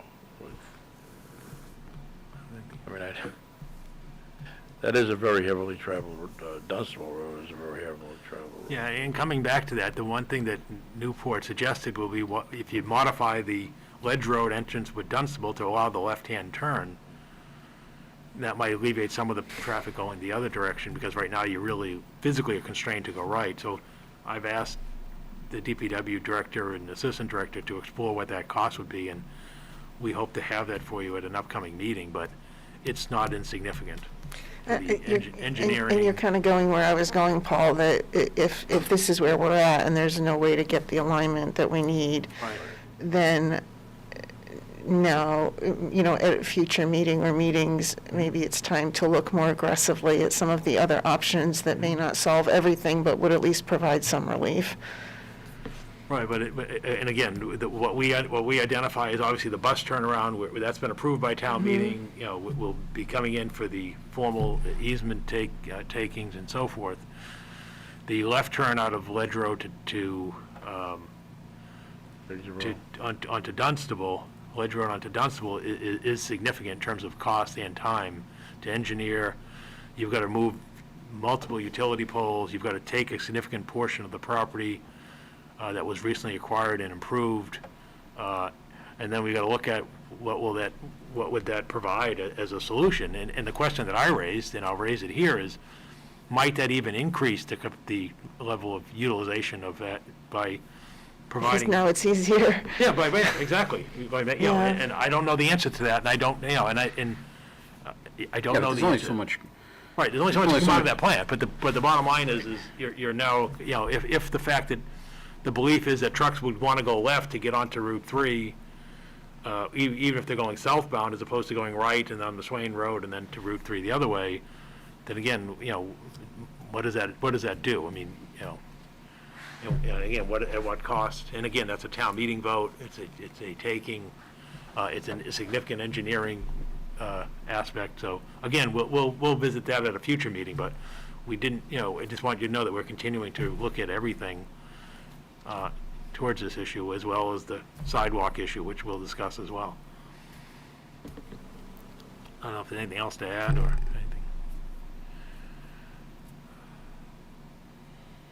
No, I think you. Paul Haverty, do you have anything else to add, or? My only point would be to state that, the town of Westford may be able to be convinced to revise the special permit if we're providing them an alternative that actually reduces impacts to them rather than increases impacts. I'm not quite sure what exactly the details of the proposal are. I don't know how it would impact that area of Westford, but it may be something that's worth looking into. If we are actually decreasing their impacts, they may actually welcome it. But my only, I've given it a little thought to that. My concern is right now Westford is guaranteed by the Newport permit, 200 trips, no right turns. Yep. If we provide an access by the interchange, Westford has no protections on how many trucks could go right on Route 40 into Westford.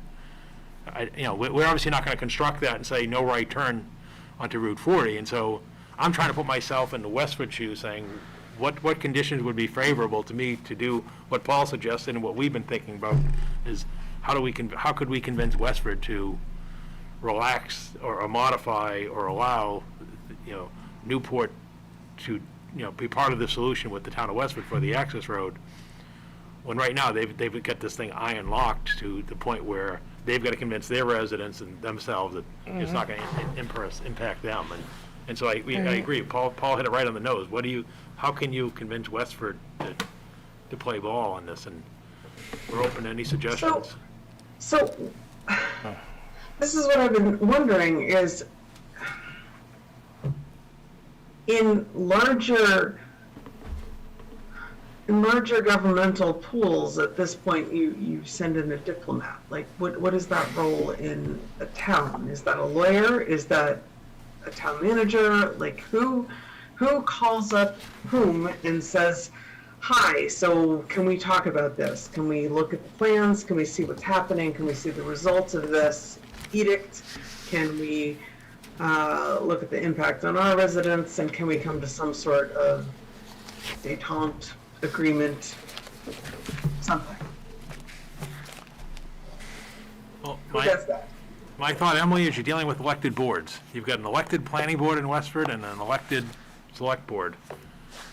And I can talk to my counterpart in Westford, but neither she nor I have any authority over the elected boards.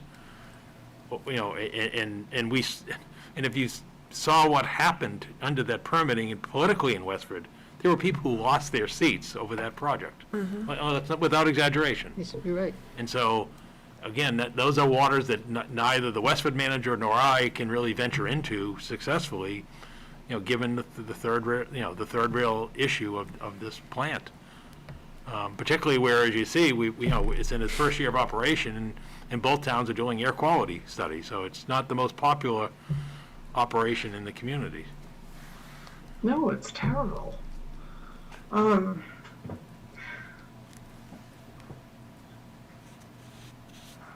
guess I just don't know what the recourse is, and whether or not there's an opportunity to talk to each other's town meetings or to have some sort of discussion where we can talk about the location of this, air quality, noise, truck traffic, road damage, quality of life damage. There's so much going on here, and I get that there's a certain amount of where else do you put this except next to a highway on-ramp? I'm wondering if there's a way to put pressure on our state reps to help in that direction. Like, I don't see how you can have heavy industry driving on small town roads. Like, you've got tertiary roads with heavy industry driving down it, and I don't see how that's justifiable for the cost. We're not, it's a lot of road repair, and it's a lot of manpower to investigate this. It's a lot of cost. It's a lot of expense and time for the police when we ask them to go out and count trucks and weigh things. I mean, I want to know where we can go. Like, what are our options in terms of putting pressure on somebody? Can, like, we link arms with Westford and be like, do something?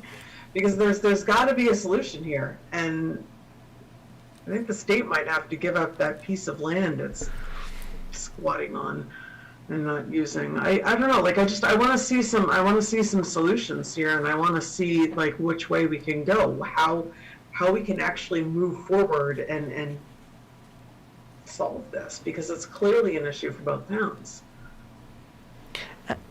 Emily, unfortunately, I don't see it as an issue for Westford at all. They're getting all the benefits. That's the problem. They're not. What is their incentive to link arms with us, because they've already got an agreement in place that's protecting their roads and their residents? It's all coming through Chelmsford. Giving them $8 million. So, right, and they got a huge monetary settlement out of it. So And we got so what I'm trying to figure out here is how we got nothing out of that deal. Like, I mean, if we're getting all of the wear and tear on our roads, how did we end up with the short end of the stick? Like, we had no permitting authority over that project. It's the same. That's why they were able to make a deal with them and we weren't. Right, it's the long-term lesson of why towns put undesirable things at the town line, such as landfills, sewage treatment plants, and so forth. They tend to put things at the edge of town that, to minimize the impact in a community. And that's clearly what's happened here. Obviously for the plant, it makes sense. They're right by, an interstate. I mean, not interstate, a numbered route that goes onto an interstate. There's very little we can do. We don't have any permitting authority or any ability to cite, Well, that's where the material is. That's right. big. And also, that's where the quarry is too. Yeah. yeah, no, I understand that factor. You can't, like, place Stonehenge all day long plant that and move stuff things around. I mean, Well, I feel like there's got to be some way to stop. I don't know. Like, there's got to be a hierarchical zoning. Like, there has to be some way to look at things from a higher level and from a broader perspective than this very blinkered, narrow. My bubble is right here, and I'm going to ignore the impact that my actions have out there.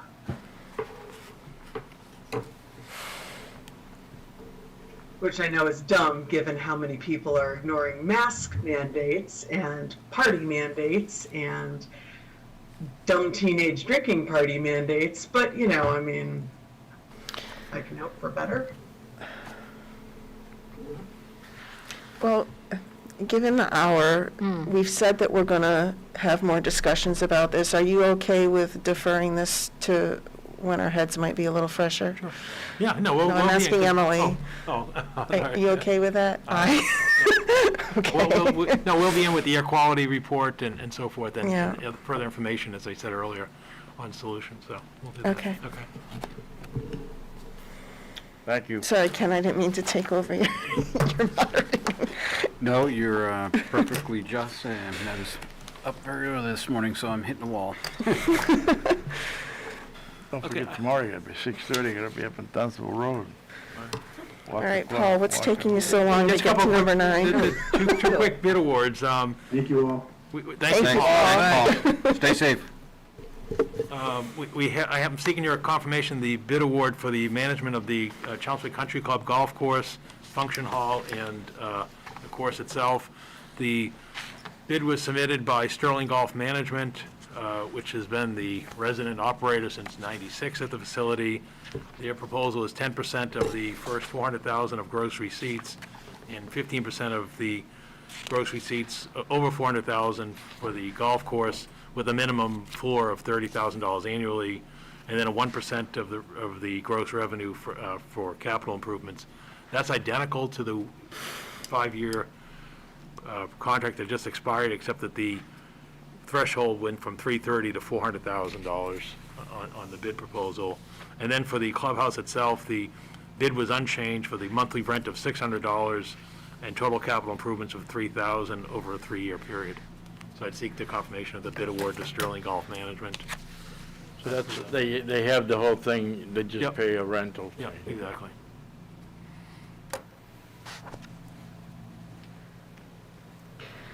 I will make a motion to approve the bid award for the management of the Chelmsford Country Club Golf Course and Function Hall and Pub as presented. Second? A motion and a second. All in favor by roll call. Pat? Aye. Emily? Aye. George? Aye.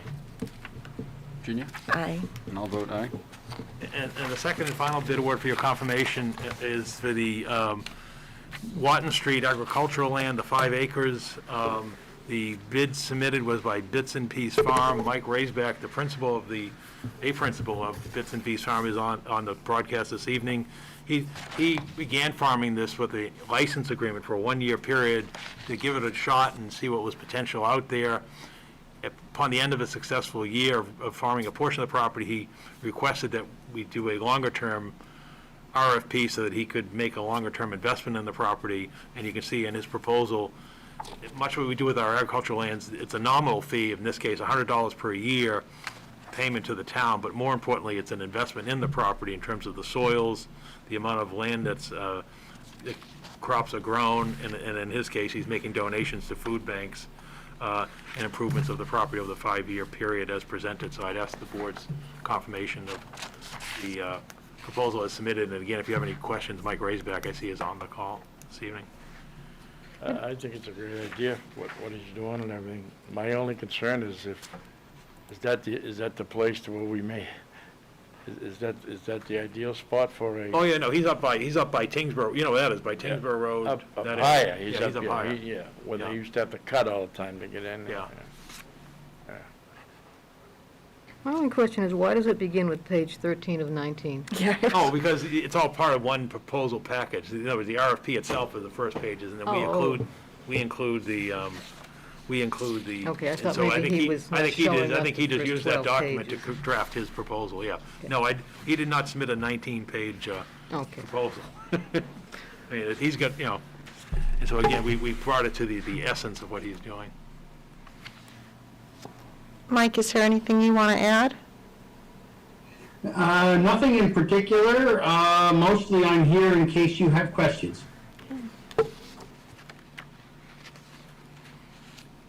Any questions?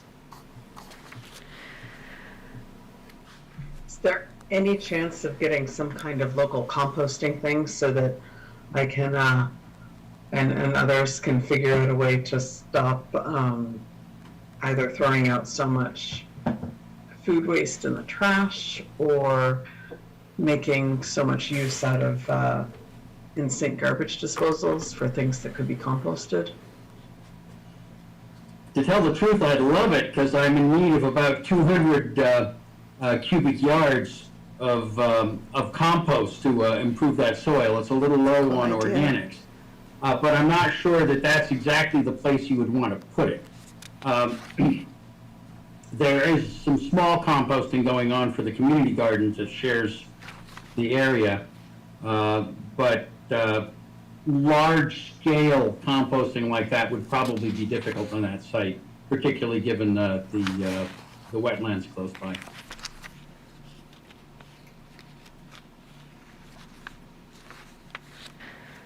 I will make a motion to approve the Bits and Peace Farm agricultural land proposal as presented. Second. A motion, a second. All in favor by roll call. Pat? Aye. Emily? Aye. George? Aye. Virginia? Aye. And I vote aye. Thank you. Thank you all. I'm going to go have dinner. That's some fresh produce. We'll be stopping by. Coming in the spring. Okay.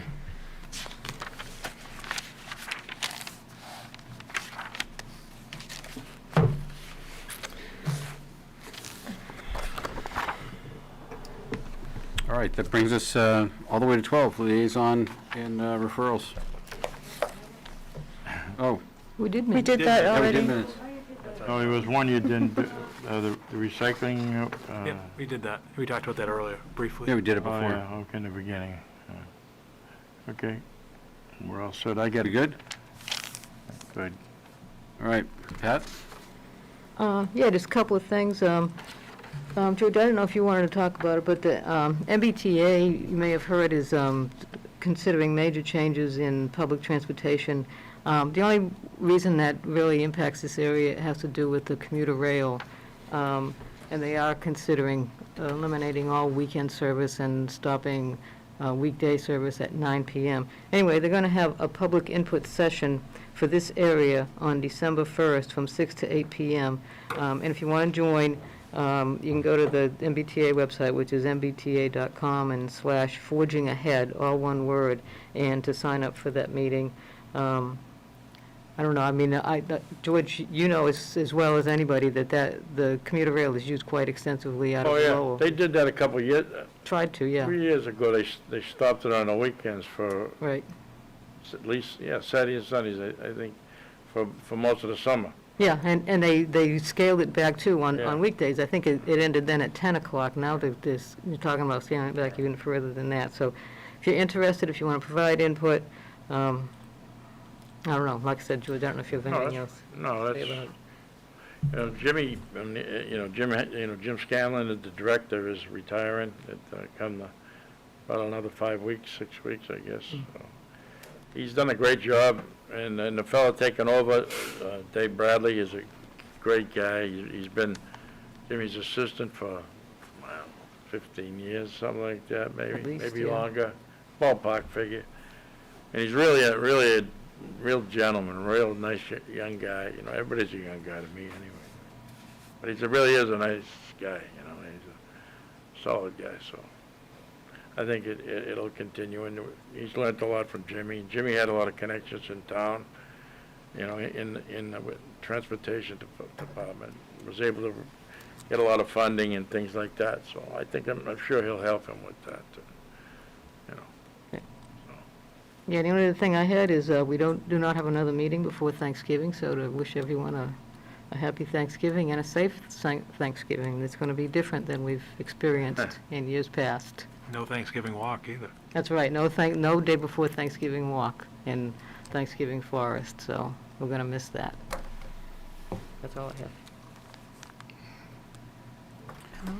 have. Emily?